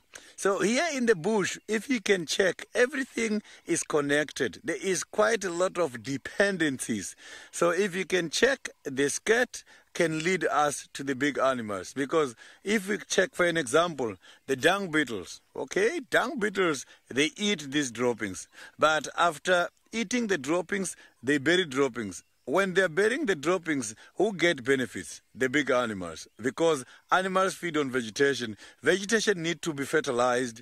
And after fertilization, then animals eat them, and predators will eat those that eat vegetation. So you can see that we don't only have to talk about the big animals such as the elephants and lions, forgetting the tiny little insects who are contributing towards their survival and also our survival.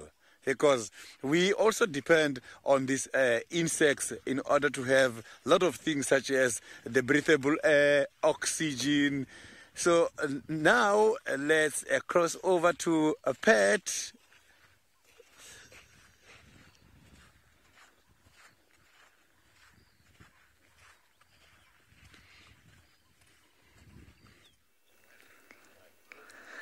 Well, we have come across not two, but many lions. So those two males we were looking for are a little bit back from us, but they're quite hidden away in the bush. But no matter at all, because there is about 1, 2, 3, 4, 5 lions here. So another good find, and it looks like we have 2 young males and 4 females from what I can see right now.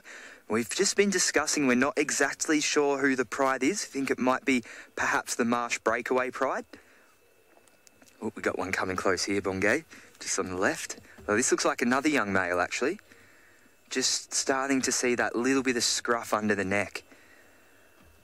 Very cool. As the rest sit nicely in the shade there. Now, There is an abundance of food in this area, as I was saying. On top of the Thompson's gazelle, there's also quite a few topi and some buffalo as well.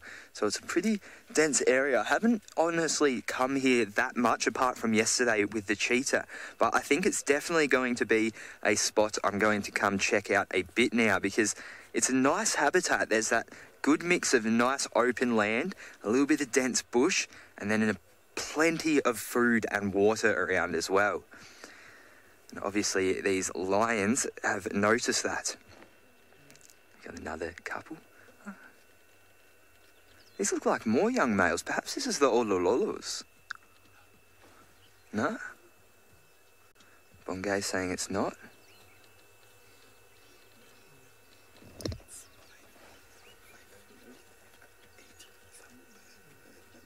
Yeah. Wow, this is great. So I'm not exactly sure where these ones are moving off to. I'm just having a look behind to see.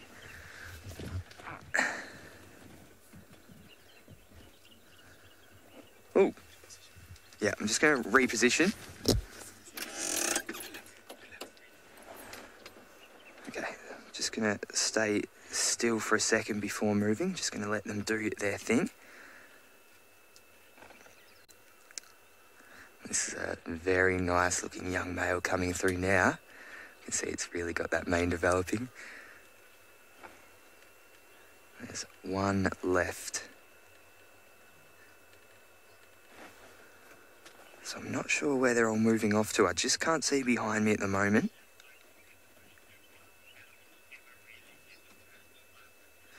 I walk in the rain. Do wild animals ever really get fat? No, not really. You won't often see this in the wild. You'll sometimes see this in domesticated animals, but that is because of the more sedentary lifestyle, and perhaps they're being spoiled and giving more calories than they needed. You will see animals blow up, especially lions, from eating too much. So you'll see them get big, big bellies, so they might come across as fat, but they never really get those fat deposits and look chubby or flabby or anything like that. And that is because it's a constant struggle to survive out here, and they also have quite a lean diet, consisting of pretty much only proteins and fats. So that's, yeah, keeping them nice and shredded, if you want to say it that. But I actually also thought I might try adapting my lifestyle a bit to what lions do. So they gorge when they eat large amounts, but they don't eat frequently. And they also rest for a lot, and then when it's time for hard work, they really put in the hard work and then spend the rest of the time resting. So I've kind of adapted my training and diet to base around that to see if it works. And it actually doesn't do too badly at all, living that lion life. So you have another one emerge from the bushes. So it must be quite a large pride. Murray's saying he thought I was vegetarian. No, I am not a vegetarian. I think I know what that might have been from, though. The other day I was asked what meal I would like to have around a lion, and I said a vegetarian one so they wouldn't come and steal it off me. That was that reasoning behind that. I do enjoy vegetarian meals, don't get me wrong. But no, I need my protein.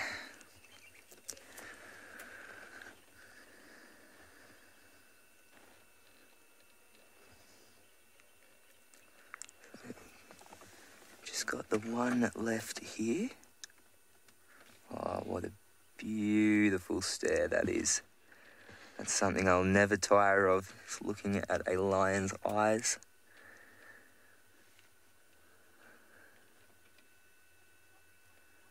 It's so funny to see them sometimes, especially in play, how similar they can actually look to your typical household cat. Of course, they are in the same family, the Felidae, but they are two subfamilies which pretty much split off into the big cats and the small cats. And that's where the difference starts to come from in the size. I suppose, yeah, you can more compare a serval. A serval's very similar to a household cat, actually, and I have heard of them being domesticated and kept as pets.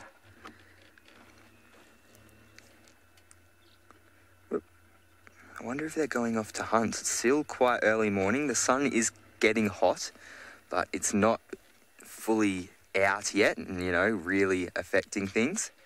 So there still might be a little window. Well, even the Owinos, they were hunting at, what time was that? That was about 3 or 4, yeah, 4 o'clock yesterday. And the sun, it wasn't a cloudy afternoon. It wasn't overcast, so it was quite hot. Michael wants to know how many young males does the Uluru Pride have. I believe it is about 8 at the moment. There was 4 subadults last time I was here. I believe there is also 4 young male cubs. I will have to check up on that. There is so many males in the Uluru though, and that's quite a big pride now. It's very hard to keep tabs on them. Even when I caught up with them the other day, there was only about 8 or 9 of them around, and the cubs weren't with them either. And that was probably because it was mostly males there. I could only see 1 lioness, and the rest were all males. But they were quite flat in the grass as well, so it does make it a little bit difficult when you've got a group of lions all nestled kind of together in really long grass. Distinguishing an individual from another individual can even be a bit of a challenge sometimes. You're not sure where one body ends and the other one begins. But when we have them like this, it's great. This whole area is not that long. Harry is saying that they are nature's perfection. You are absolutely right, Harry. They have adapted over millions of years, over millennia, to be the perfect predator for land. We often think of sharks being a great predator in the ocean, and lions can be the terrestrial example of that. Although that's not to say that they aren't unsuccessful. They can actually be quite unsuccessful in their hunts. Only about 1 in 5 or 1 in 6 is successful, as opposed to cheetahs and servals where it's 50%. And I haven't actually looked up that statistics for leopards, so I'm not sure about that one. But another catty morning, Wednesday. Still can't think of anything to put with Wednesday. No, I'm not good on the spot today. I can't think of a name for Lauren. I can't think of a name for a Cat Tuesday or a Cat Wednesday. I'm sure there is some wizards on their keyboards back at home right now, though, who have got some great ideas. So please do use the hashtag SafariLive and the YouTube chat stream. So you'll just have to bear with us while we try and relocate where these lions have moved off to. It looks like they've gone down deeper.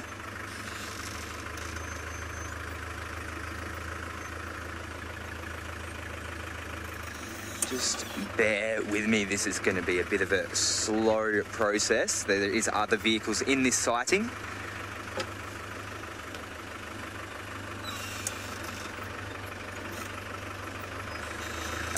Tuesday with a chew. That was someone from Hong Kong, I believe. It says Tuesday with a chew, as in C-H-E-U. Lauren Lawrence. Oh, thank you guys. This is why we do this. We love your input and your interactions. You all have the best ideas. Lauren Lawrence, and yesterday was Tuesday. I'm liking that. Now we've just got to figure out one for Wednesday. And then whoop. Walk in the Rain says Wicked Wednesday, I believe. Wicked Wednesday, that could work.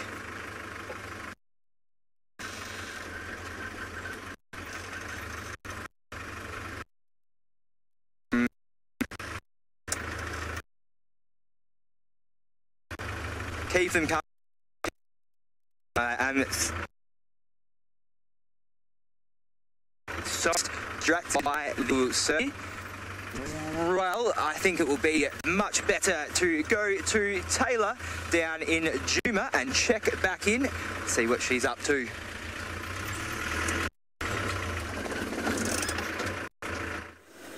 Hello again, wonderful people.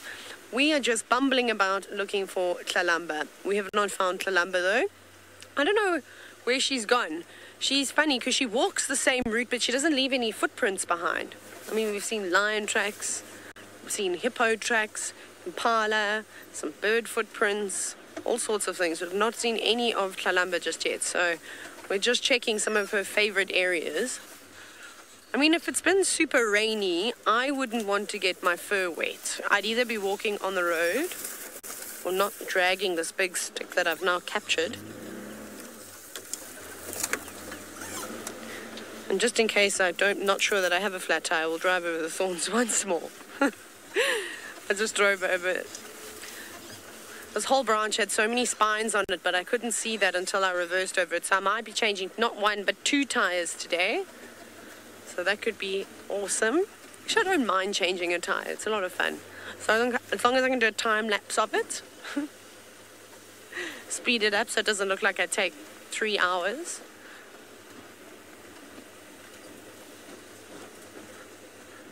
Me, I would change the tire. I don't trust Craig. No, I'm joking. But yes, I don't know. I normally change the tire. Except when I'm in the Mara, then Archie insists. Archie won't let me do anything. I try though. We fight for the wheel spanner because I want to at least do a little bit. And then he normally takes over. I don't mind. You get filthy when you change a tire. Oh, I don't know where to go. Actually, we're going to go into the Mulwati. Oh, sorry, car.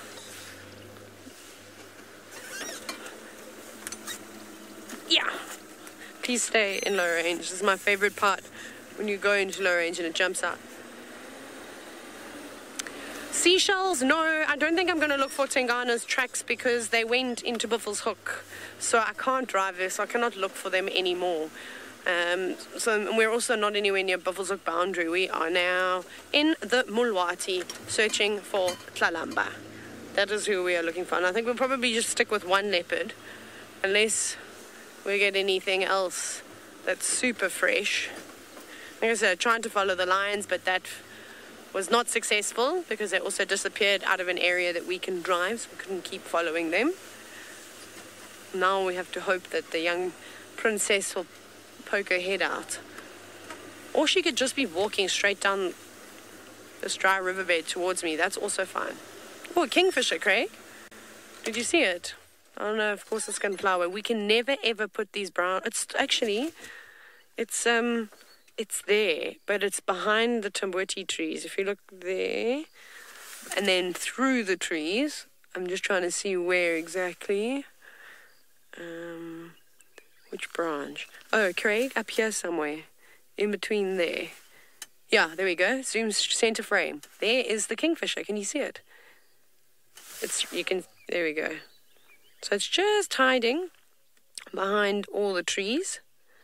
Very, very, very difficult to see. You have to look very carefully, but basically just off-centered, a little bit to the left. There's a brown-hooded kingfisher. And there's a pair of them that live around here. They must nest regularly. Okie dokie, we'll carry on and hopefully get a better view of some more birds as we battle the roofs. Off we go to Sydney, who's looking at something that has died.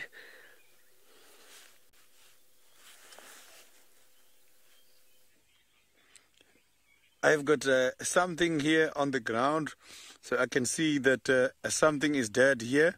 We did pick up a very distinctive smell while we were passing by, and we started sniffing following the scent. And the scent led us to this animal here. It was a snake, and according to the identification here, I can see this was a puff adder. So a puff adder was killed by something here, or maybe naturally this puff adder died. So I can see that there's quite a lot of flies here, and there's even a carcass beetle. Hey, I can see a carcass beetle has also arrived. Is here at the moment. So the snakes are venomous. You know, people, they get a confusion between venom and a poison. A poison is something which can be ingested, has got something to do with food intake, whereas venom can be injected. So the question is, the flies who are feeding here and the carcass beetle, And the animal who killed or who ate this animal, are they not getting affected by this kind of venom? The answer is no. You can eat venom. The problem is if you have got holes here by the intestine, is when you can possibly die from ingesting the venom. But if you don't have that, it's fine. It's just like birds. The birds, snake, eagles, when they don't have problems here on the intestine, it's fine. They can eat these venomous animals. So the carcass beetle, I can see here, is a troglodyte, is right here. And the interesting part about this kind of beetles is that they are flightless. You can see that they've got just one chitinous cover and it's not even divided. It's trying here to gather some sand so that it can confuse the predators and match the surrounding.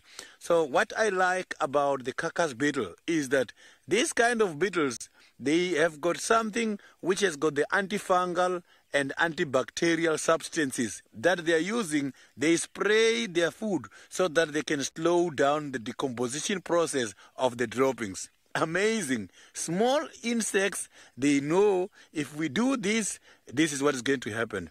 You mustn't forget that when talking in terms of decomposition, the organisms which are responsible for the decomposition of plant dead materials and animals is fungi and bacteria. So which means fungi and bacteria, if this animal has got the antifungal and antibacterial substances, they slow down the decomposition process. And then they can feed there for a long time. And they even manage to drill holes around the food so that they can lay eggs and everything can just have food around that area. Also, when the little ones comes from the eggs, they can be able to feed. Amazing.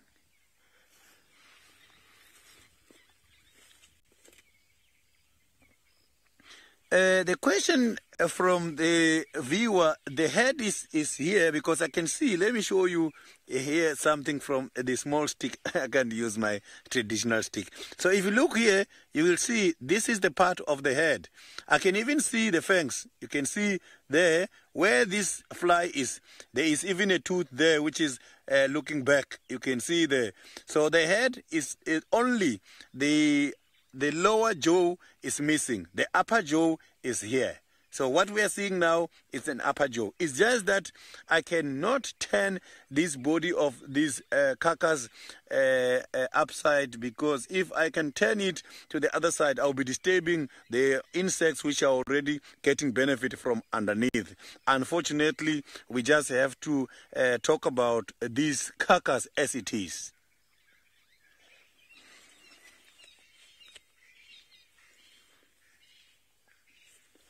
So there is even quite a lot of layers showing. If you can check right here by these scales, there's RSS. This puff adder, we saw him here some days ago. I'm not too sure if it's the one we saw, but around here there was a big puff adder spotted few days ago. I think it's about 4 days ago. Maybe it's the puff adder which was unluckily caught by something and got killed. But when I'm looking on the ground, the evidence I'm seeing here is the tracks from the mongoose. So I can see that the mongoose has been here. Not too sure if the mongoose came here as beneficiaries of a natural death or is the one who managed to kill this puff adder. Because the animals can always scavenge if there is anything dead here around the field.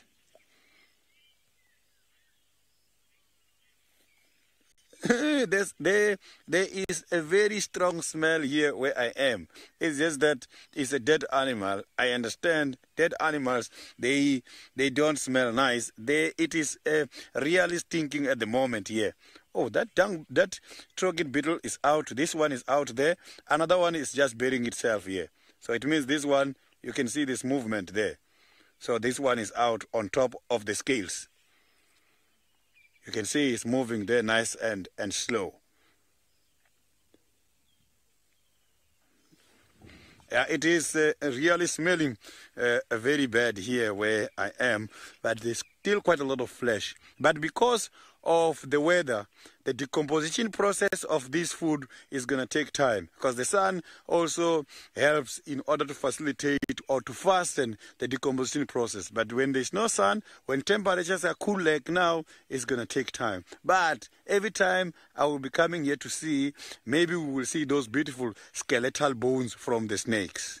So the skeletal bones, when I grew up, this is something we have been taught we have to be careful, because they can be very nice and sharp, and sometimes if you step on them, you can experience big problems.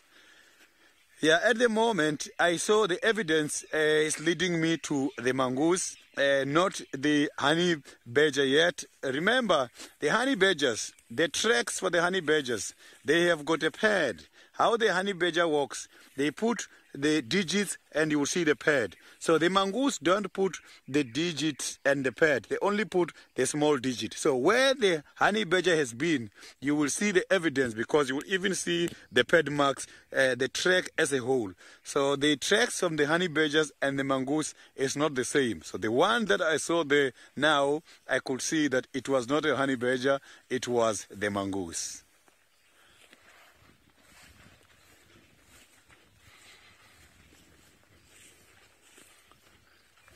And somewhere around here where we are, few days ago, I was lucky. I saw a very big python track moving from this side of the road to the other side. So I'm still very much suspicious that one of the good days I'm going to see a python somewhere around this area. I have got someone who is sleeping here at the moment. So look at that. You can see that here I have got someone who is just sleeping, coiled himself. Maybe he's sleeping or he is trying to avoid some predation. Now let's go back to Taylor with the impalas.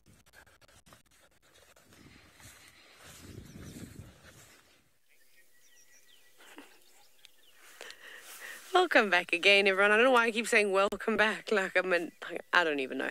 Anyways, we found the second biggest population of impala in the Greater Kruger. There's so many here at Baboon Pan, and they weren't here first thing this morning. So I don't know what has encouraged all of them to move this way. I wonder if the lions, well, I don't know, I'm speculating that the lions are even in Little Gari, but their tracks go in that direction. I wonder if they got up and started moving around and sort of pushed these beautiful antelope species out in the open. But it's nice to see. I suppose at this time of the year, this is when you're going to see the most impala together before rutting season will begin, before the boys, the big strong males, start taking up their posts, defending their territories and mating with females that pass through. But all these young males that are within this breeding herd, they're not going to be allowed to stay here for too much longer. They are going to get the boot, and then you'll basically just be left with a breeding herd, and the females will have their offspring from the end of last year. But it's quite nice to see. It makes for great photography. Very, very pretty to just get all the heads, lots and lots of heads everywhere. But not doing too much, not really eating, not drinking water. They're all just ruminating and shaking it because of the flies. I also really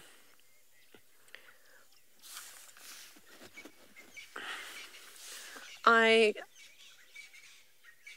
forgot what I was going to say. Sorry, everybody. I completely forgot what I was going to tell you. I was going to tell you about the flies and how I don't know, I feel sorry for the animals that they have to deal with the flies all the time, because I could have a nervous breakdown when I go for a jog around quarantine and all the flies that follow you as you run and go in your mouth and your hair. And then some of you might say, Taylor, you should run faster. That is even bigger mistake, because you go into a sprint, then the flies get confused because they've got to go faster to try and keep up with you. Then they get stuck in your hair. One will go underneath your sunglasses, so between your eye and your sunglasses, and it's a disaster. So running faster does not keep the flies away. But these guys, they can't evade them. Just constantly, imagine just having 20 or 30 flies around you, in your ears, in your eyes, biting you in your nether regions. It must be terrible. So their tolerance is pretty high. Is this little spider still living here? Shall we show everyone? There's this tiny little spider, which I don't know why I've become so brave. It's been in the car all morning long, and it has made a web everywhere. So we've basically just been stuck in a web. See, look there. It's already got a little trip line. Don't bite me. Please don't bite me. I don't know what it is, though. It's very small.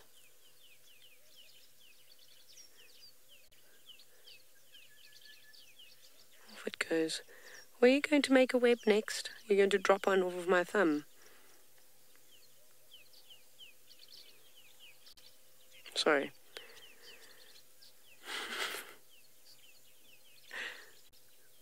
Murray has just asked me if I know if it's venomous or not. I haven't got a clue. But I don't think a spider crawling on you like this is probably going to want to bite you. Off you go. No, off. Now it's a yo-yo. Go on the ground. You're almost there. Oh, go on. Okay, it's on the floor.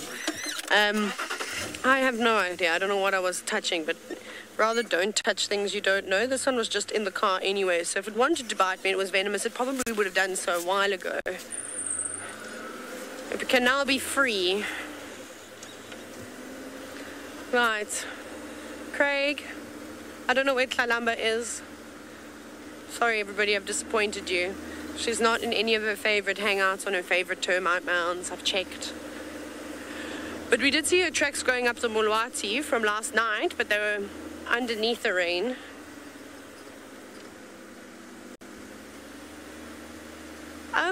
Lauren, with regards to the Avoca male lines pushing the Talamati male and the Nkuma male out, maybe.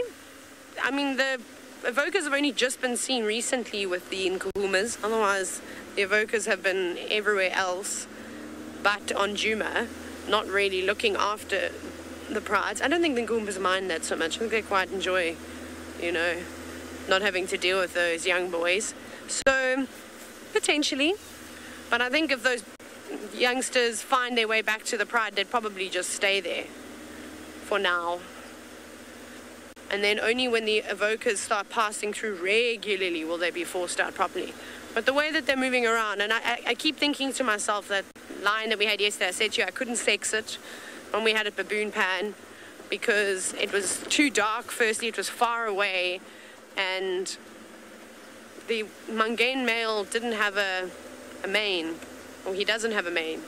So it looked like quite a big lion and a soft sort of contact call. So I'm wondering if it maybe wasn't him. Who knows? We'll never know. Maybe some of you got a good enough look, but we just got an absolute, like, tiny glimpse of it. I think we're going to just check Treehouse Dam, though, just in case somebody hasn't snuck on somewhere else.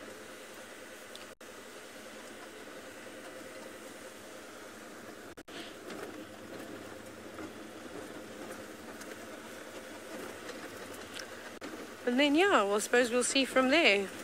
But otherwise, it's been pretty quiet. Not even one elephant.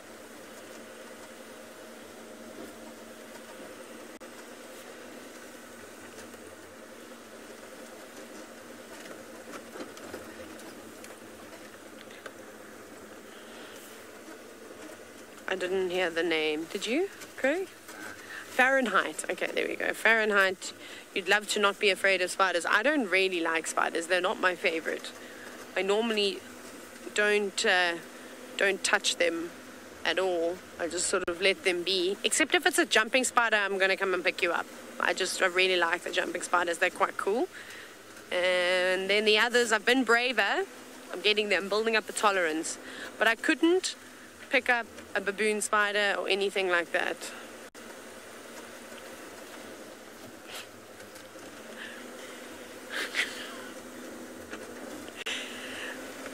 Oh, Craig, I hope Tingana's sitting, or actually it would be really nice if Hukamori was just waiting for us at Treehouse Dam. Maybe he'll do one of those things he used to, where he just used to arrive. We'll see.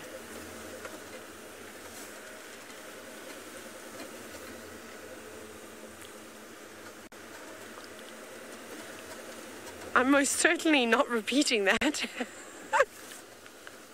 Well, that's asking to get into trouble. I'm gonna pass on that one. Oh, okay, we're not far from Treehouse Dam now. We're gonna go on the southern road. It doesn't actually have a name. It just sort of joins between Treehouse Dam, Shibamu, and Weaver's Nest. But I don't think it has a name on the map. Otherwise, I've just never learnt it.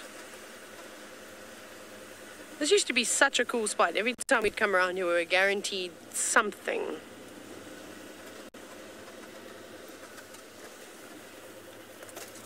Looks like some of the other safari vehicles have already come to check this area.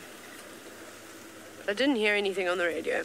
Anyways, we're going to keep scratching around and hopefully just before drive ends we'll find something amazing. Lauren is in the Mara still. I'm not sure what she's looking for, but she'll have lots of luck finding animals, I'm sure. Ooh.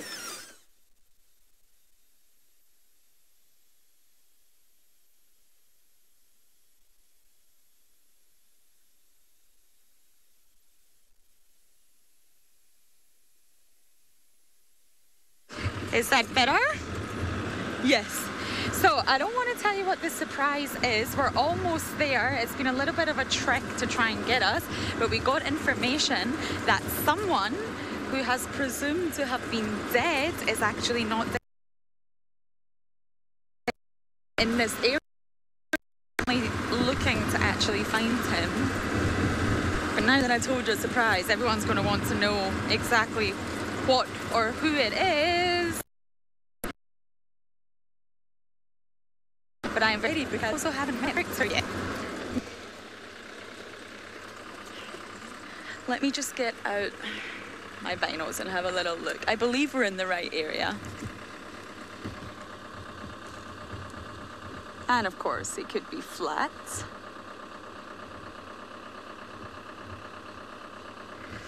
Okay, so apparently our signal is not great here, so I do apologize for that. But we still are searching, so let us get there, let us get in position, and we'll see how it goes. But for now, we're going to send you back down to Taylor. Hi everybody, did you miss me? We had a lovely yellow-billed hornbill just as we linked away from you, and then it just flew away like 2 seconds ago as well. Okay, but we're going to get to Treehouse Dam, and there will be a sandpiper of sorts, and maybe, if we're lucky, a blacksmith lapwing. Craig, what do you think is going to be at the dam? An Egyptian goose, just one, no partner. Got to do a swift maneuver there to take the jacket off, otherwise the car goes off of the road, as you see. Learn these great techniques as when you become a safari guide.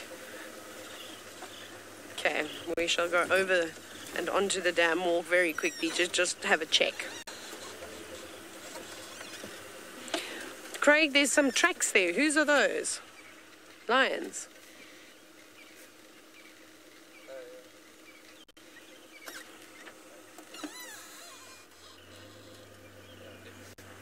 Craig has confirmed the species. Yeah, last night. Before the rain, or maybe, no, after the rain, soz. Look, Craig, we've got a kingfisher. But it's I'm going to pretend like we're driving away, and then it just flew. No, it's flown away now. We did have a woodland kingfisher. I can hear another one. I'm now just quickly checking to see there's no other birds at Treehouse Dam. We've got the roof on, so you're not going to be able to see the entire dam, I'm afraid. There's nothing here. We were both wrong, Craig. Lots of insects on the surface of the water. Probably a few terrapins swimming about. And dragonflies, and then I reckon that's about it. Very quiet. Okay, next. We shall be continuing now. I really wish we didn't have the roof on, then we could have just done birding this morning.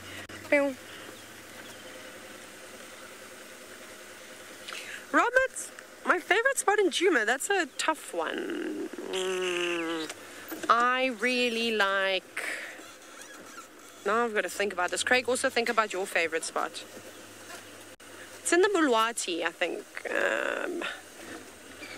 Where we had Craig, no, I don't know. Actually, I don't know.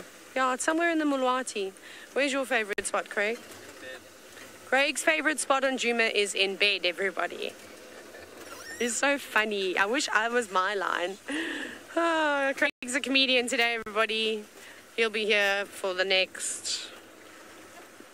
not so long. Craig, you know how much time is left got 37 minutes of game drive. We better find some animals. We better stop this nonsense and get them.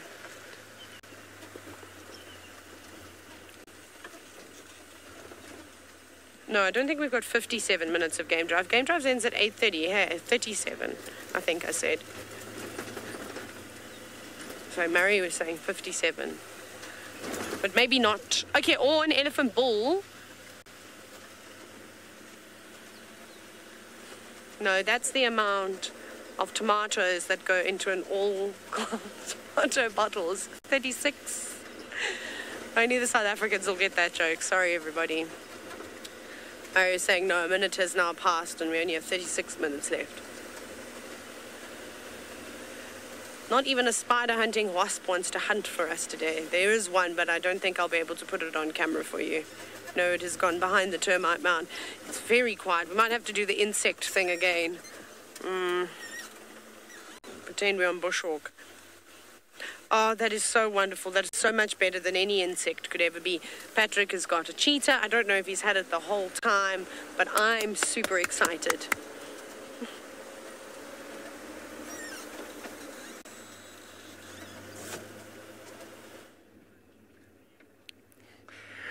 Yes, we have found Busara again. We have picked back up on her in a very similar area to where we left her yesterday. As I said, those lions did sort of push in, which I think gave her a bit of a fright.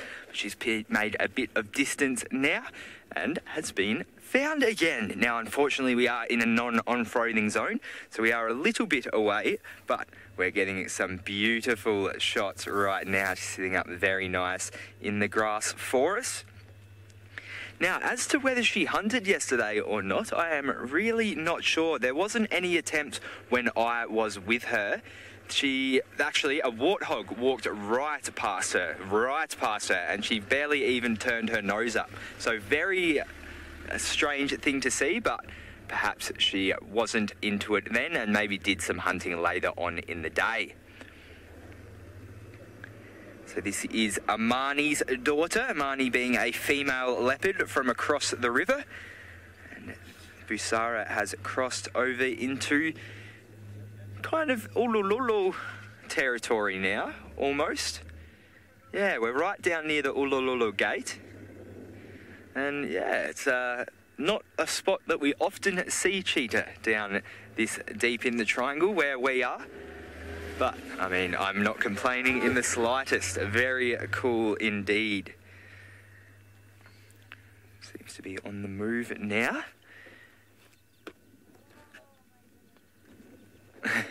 Do apologise if you hear some voices in the background. There's another vehicle here. Also very happy about this sighting and appreciating it a lot, just like I am. She seems to be staring at this elephant next to her at the moment. Let's see, right about... Oh, well, there it is. Ah, it looks a lot closer from where I'm sitting. Ribbon says it's great to see cheetah. Yes, it is. So this is 2 cheetahs in a row. Well, not two separate cheetahs, but 2 days in a row that I have found cheetah. So I'm very happy. It looks to be a lone elephant grazing away there. Oh, and it must be a little bit concerned with perhaps the cheetah's presence. We're way too far away from it to really be influencing it all, but we could see there that it was kind of feeding but not really hitting its mouth and missing its mouth, and it looks like it's feeding but it's not really feeding, and that is generally a sign that an elephant is feeling uncomfortable. You'll see them often do that if you pull up next to one. If they're feeling a little bit funny, they'll just pretend to feed for a while. Almost as if you have someone, well, I think it was, James Henry put it this way for me. If you are sitting at a table with someone you despise and you're staring at them, you're not really concentrating on your food, and so you're missing your mouth a bit and sometimes not even getting the food, and that's kind of what the elephants do. But generally this settles down after a while.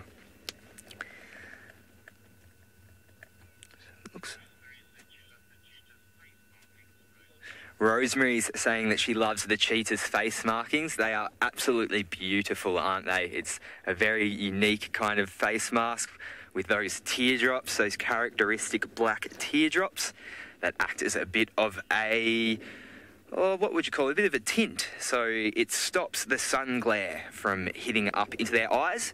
A good comparison for this is any sports people, especially baseballers.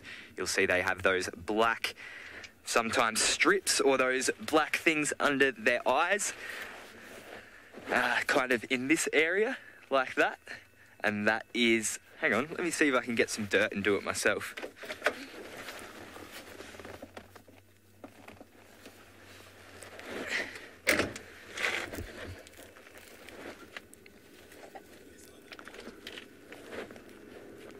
Oh, got some water too, make some mud, perfect.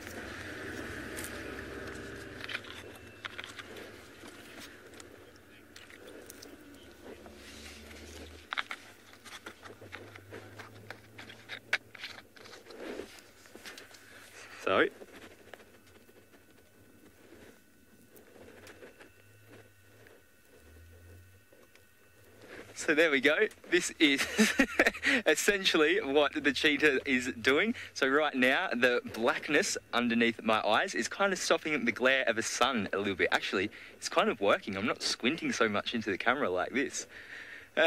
Anyway, I need to fix up my earpiece and wash my hands, so bear with me. Ready to go play some ball. Take me out to the ball game. All right, that moment of silliness is now over. So yes, so that is why the cheetah have those teardrops there, although they run more vertically than horizontally than us, with us humans. But that is just nature's adaptations. So I'm sure my face didn't look anywhere near as elegant as the cheetah's.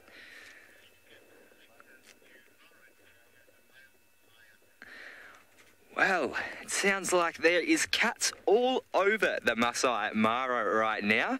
It appears Miss Lawrence has found herself a male lion.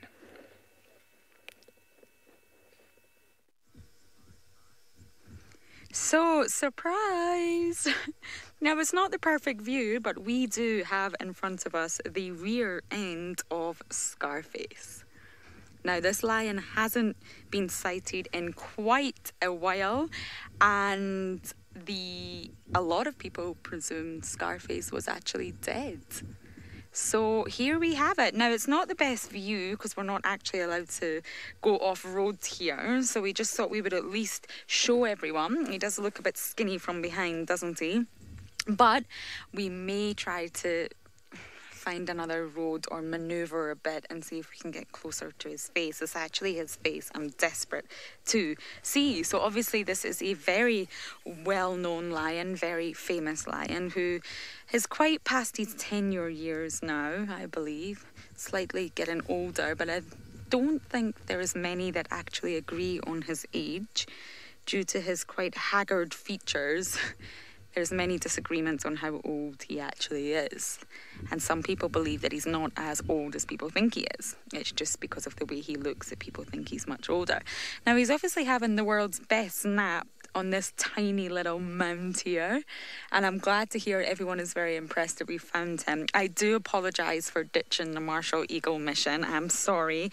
Again, I'm not going to lie to you, but when we got the message that Scarface was in town, it was absolutely imperative that we came to see him. So he is not dead. He is still alive.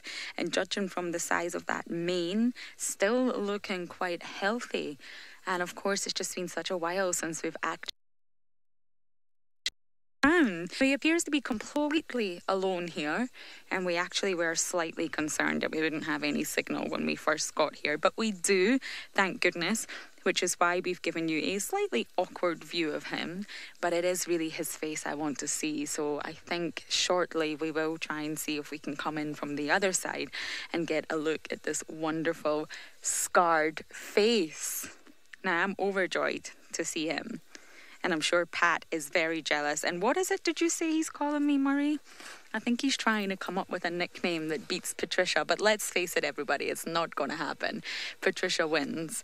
I think Mr. Lawrence, I don't think it's going to fly. No one's going to work with that. So Patricia, it is. We're not competitive at all, I promise. But he is slowly turning into a bit of a Lion King himself, so I'm sure he's jealous of this sighting. Now, from where I'm sitting, I don't see too full a belly. Let me just actually look through the binos and not the monitor. His bottom end looks rather skinny. You can see the hips jutting out there. I don't think he looks too full. What do you think, Manu? Skinny bones. Yeah, skin and bones. Which isn't great, but maybe once he wakes up or once it gets slightly cooler, because it's starting to get to that really hot part of the day.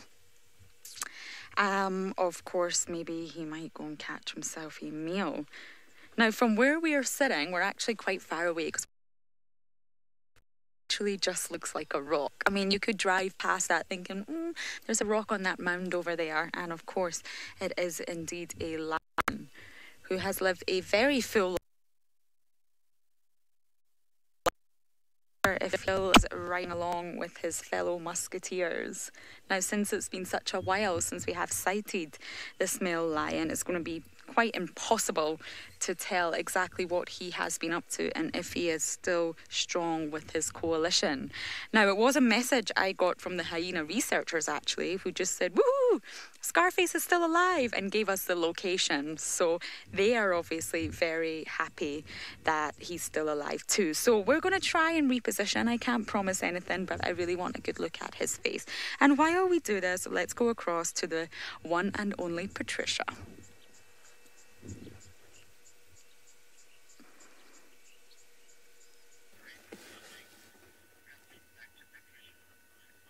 Thank you, Lawrence. Well, we are still here with the cheetah, but we have lost a little bit of visual, but that's no worries at all because we have stumbled on something awesome, which is a business of banded mongoose. So a business is the collective term given to mongoose. And we can see them using their hind legs to stand up there, much like a meerkat. So they are quite a communal mongoose, the banded mongoose. They live in packs, much like the dwarf mongoose. So you will see them quite often together. Well, most of the time they're always working together in this community. And they will have, of course, the alpha pair, just like with the dwarf mongoose. Very cool stuff. They do look very meerkat-like from a distance, don't they? I suppose very closely related as well. This is epic. Look at them all moving. This is so cool.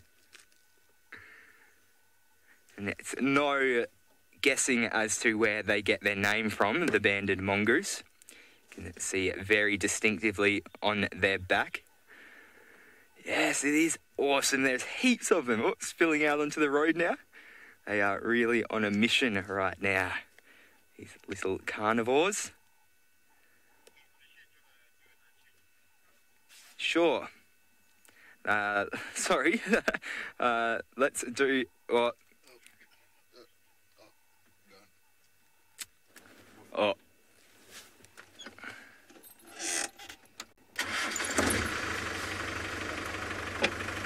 Now, sorry, we were just organising an unscheduled broadcast, so that's why I just blurted out sure.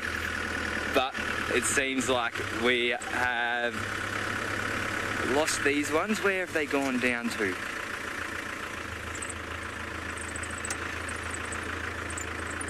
They were on quite a mission, weren't they?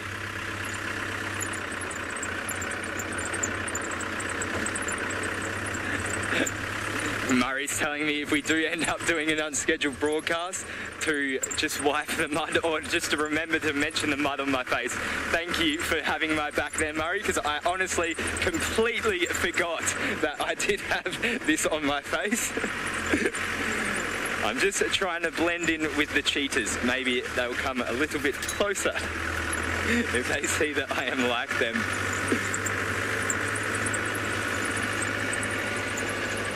So it looks like we have lost these mongoose, so I will come back around and try and find a better position for this cheetah. Busara, female cheetah, that seemed to be on the move as well. I'm not sure whether it seemed as if she was moving it to shade, or whether she was moving it to maybe hunt. We will see. But while we do see, let's go back down to Sydney and a tiny little tick.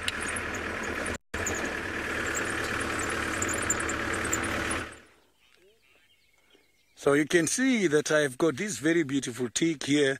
I know most of you have seen this tick before. This is one of those ticks you find normally dead against the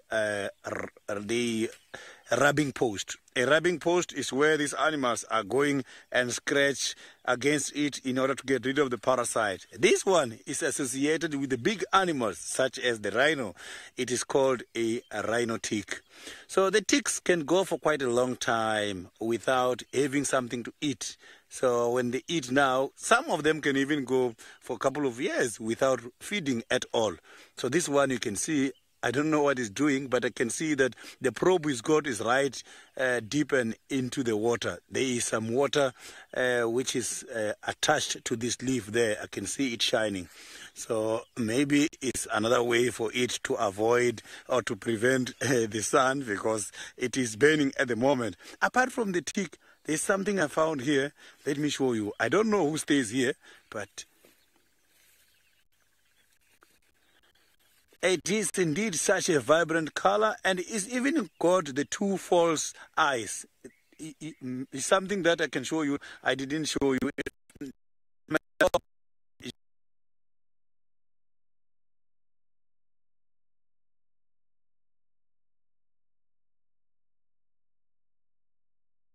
Look.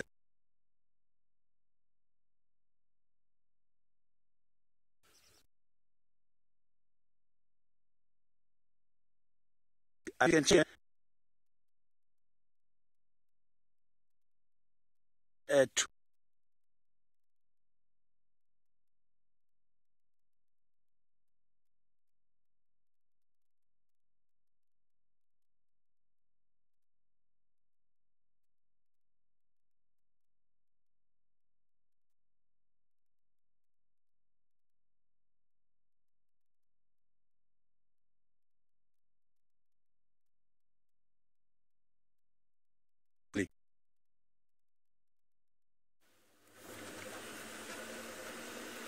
Hello everybody, we've just been discussing this morning, since you last saw us, there's a smell in this vehicle.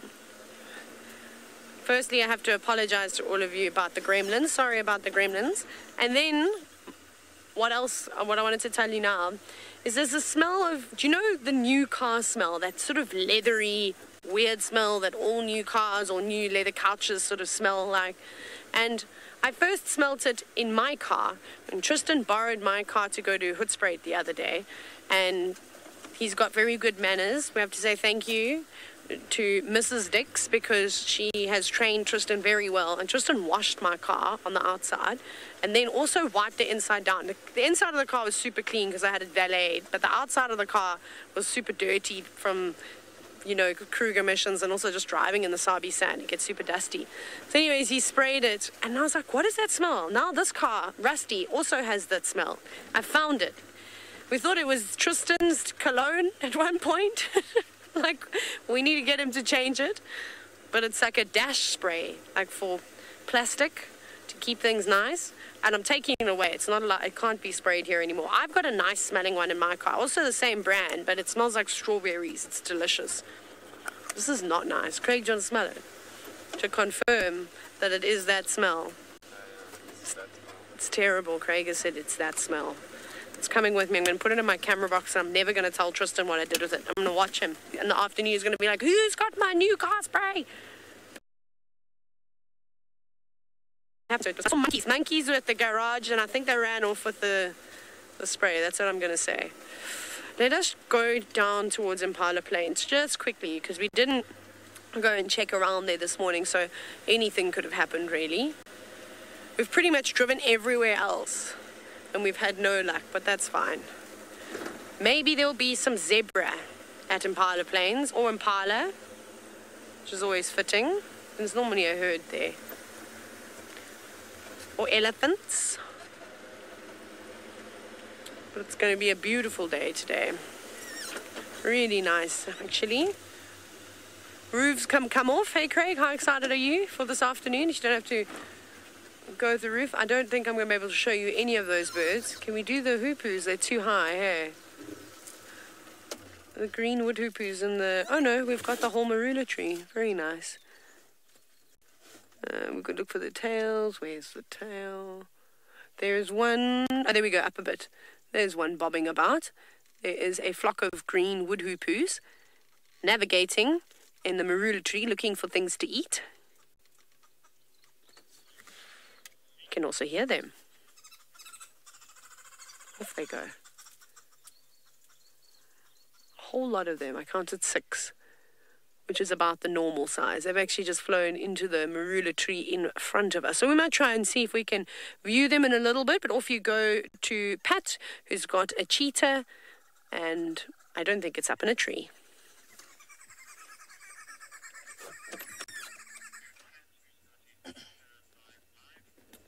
Thank you, Taylor McBirdie, for that birdie McBird. We are still here with Busara. And she has moved, well, she was moving off in that direction and has just kind of stopped under the shade of this tree here. But she is still looking kind of in the direction that she's moving, that she was moving. So hopefully she continues on in that way. We can intercept her because we are in a bit of an off-roading, no off-roading zone at the moment. Now, I'm just being told my audio is sounding a bit funny, so bear with me 2 seconds. I'm just going to have a quick check. I see the problem. This microphone has fallen out of the peak of my cap. Just, you're going to hear some scratching. Hold on 1 second.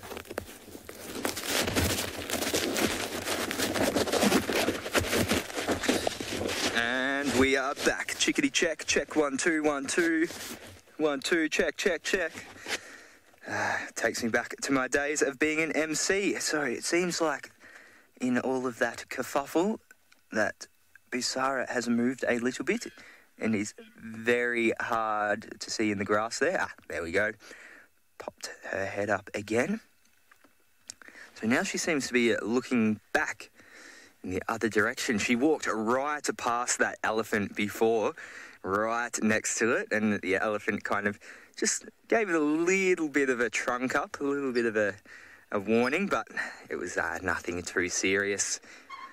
Just a little bit of wariness, which was what I suspected from seeing it doing that fake feeding that I was talking about.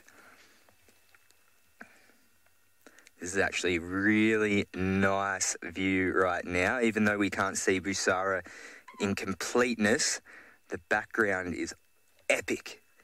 Got the escarpment, the trees, and the grass. Everyone is interested in my MC pass. Well, back when I was in my last years of uni and when I was working at the university, my weekend job was every Saturday and Sunday night. I would help the DJ out by talking on the microphone and being a bit of a hype man, helping get the crowd get going, and we would film some videos. And yeah, it was actually, funnily enough, if I never got that job, I wouldn't be sitting here right now, because we did do weekly videos during my MC job. And these were the videos that I sent to Wild Earth along with my marine biology degree to apply for the job at Dive Live. And, well, if I hadn't have had that experience in front of camera, then I would never have gotten this job. So it was actually a real stepping stone in my life, even though at the time it was just a bit of fun. It was, yeah, good way to get paid to go out and party on a Saturday night. But anyway, that's irrelevant. We are with the cheetah right now, who, I don't think a cheetah would be a great MC. They're not very vocal animals, not overly vocal. They do still vocalise, but not as much as lions. I haven't actually heard a cheetah's vocalizations in the person, whereas lions you'll quite often get a rumble and a roar and a growl. So perhaps lions would be the MCs out here, rather. No, I'm sure it would be a bird species. If it was in Juma, it would definitely be the woodland kingfishing. RSS says Basara means wisdom. I believe you are correct. And Amani, I believe, means peace. So peace giving birth to wisdom. I'm sure that there is a metaphor somewhere in that. But it's very cute names, I find. Haven't actually... So... I think I am going to stay with Busara now and just watch her movements. So we did kind of leave those lions. They were laying in the bushes pretty deep. The male lions that we were with were very deep in the bushes. We tried to get a look at them, but they were just so far in there.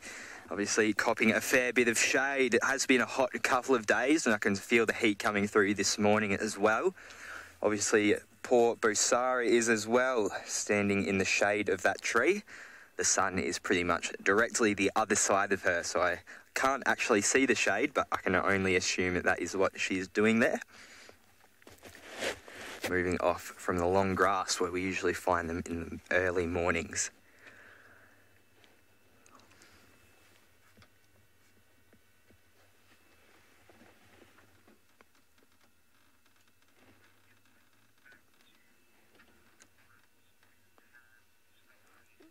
Well, more distant off cats, I believe Lauren is still with Scarface, but in the same boat of us, in that it's a little far away. Let's go have a look anyway.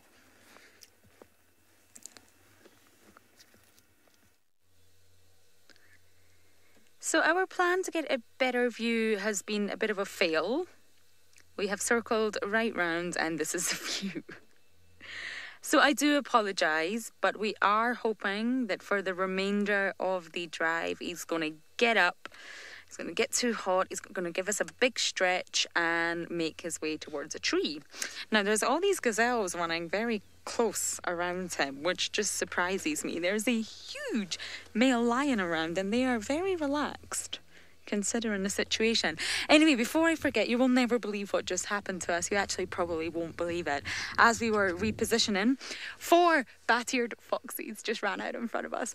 4! Well, I think it was 4. I counted 4. And they just ran out in front of us. It's the first time I've ever seen them. So, of course, we did try to catch them for you.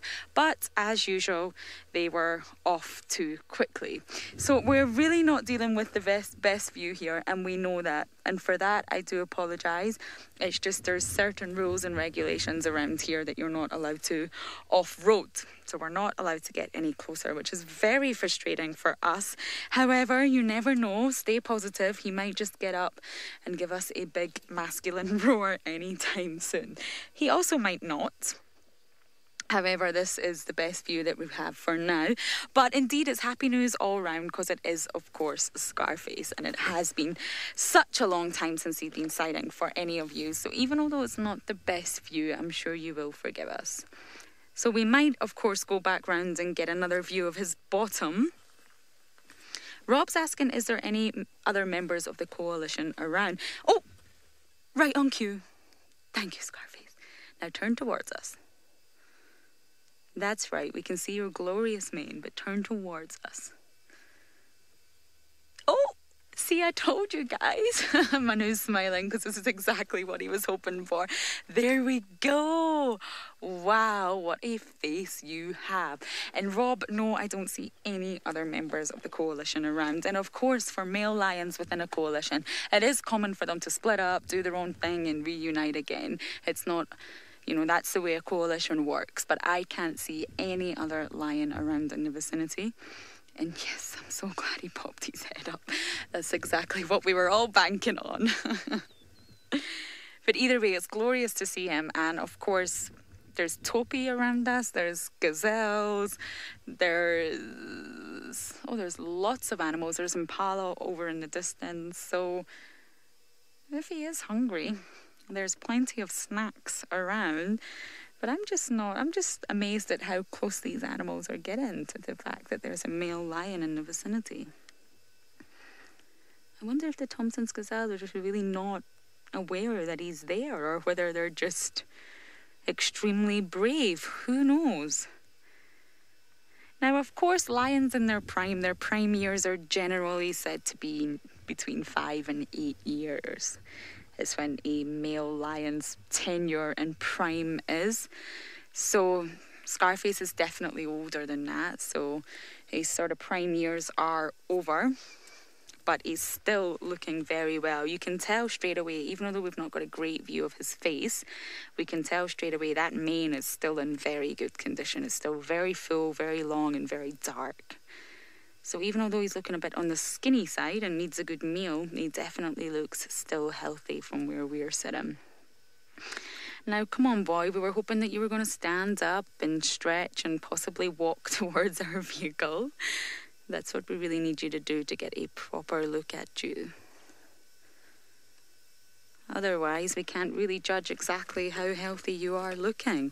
Now, if you ever see a male lion, in his prime or past his prime years, it's very beautiful condition, very pristine, no scars, a very beautiful mane, then he's obviously not led a very full life that a male lion should lead. Now, Scarface is obviously heavily scarred.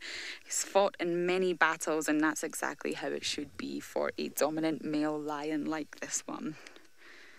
So the more scarred they are, the more battles they've had, and the fuller life they have definitely led. Come on, boy, stand up. It's going to get really hot soon. It's actually genuinely warmed up a lot in the past 20 minutes. So we were hoping that he was, of course, going to seek some shade. There are some trees nearby, so it is possible that he will get up at some point.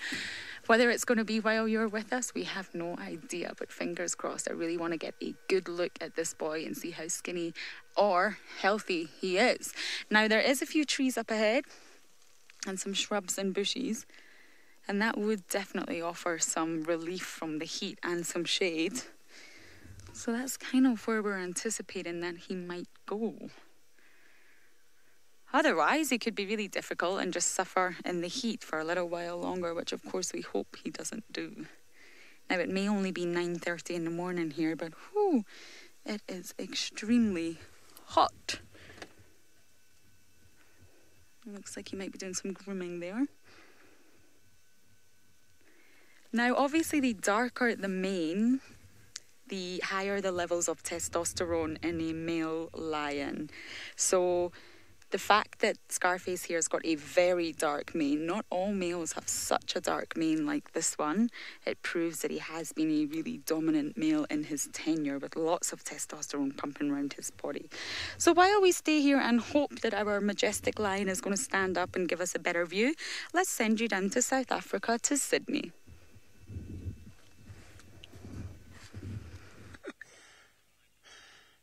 I've got something beautiful here up in the marula tree. You can see there's a bird in the nest. It's a very nice, well-designed cup nest kind of. I can see that the bird in there is one of the doves. And the doves, that is why they lay their eggs. And when the eggs hatches, something interesting is going to take place. So birds are part of the oviparous. Oviparous are those egg-laying animals. So these kind of doves, they do suspend feeding during the development stage of the little ones. When the little one hatch from the eggs, you will see they are going to suspend feeding for about 2 weeks or more. Reason for them to suspend feeding is that these birds got a responsibility to feed their little ones with milk. Yes, milk is mostly associated with mammals as they've got the mammary glands. Birds don't have that, but here on their crop, birds can also create milk by the breaking down of the epithelial cells. When they are breaking down the epithelial cells inside, they can regurgitate and give milk to their little ones. Reason for the suspension of the food is that they don't want to contaminate milk with the hard seed material because the little ones are still very small to digest those kind of hard materials. Interesting. So these birds, they are so very much proactive. That is why some of the birds, when their babies are still young, they even eat droppings of their own babies because they are nice and soft. And that is what gives them energy.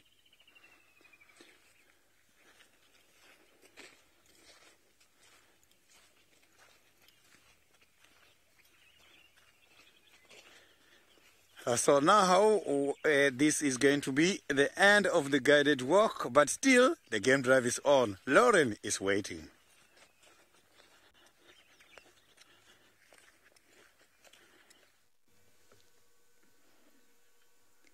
So, unfortunately, he didn't do what we hoped he would do and stand up, but there is still a little time remaining. Now, if any of you remember the exact last time we saw Scarface, please do share it with us. Let us know, because I actually don't know when he was last seen by us here at SafariLive, so please do share. Love to see any shots you have of him, and I will try and take some photos if we stay with him a little bit longer. Of course, I will share them with you all, because obviously we're not getting the best look at his face. So just a reminder, please do send in all these videos you have of your pets at home reacting to SafariLive, reacting to noises and visuals or any animals that is happening on SafariLive. We want to see how your pets react to them. Pets can be the most funniest, wonderful, endearing animals of all time, so please do send them to us. Don't forget that. We want to see every single animal that you have at home. So I really hope you enjoyed the drive today. I had a magical morning with the hyenas, and I'm so happy that we got to see Scarface here. So please do join us in the afternoon for the Sunset Safari. Thank you and goodbye.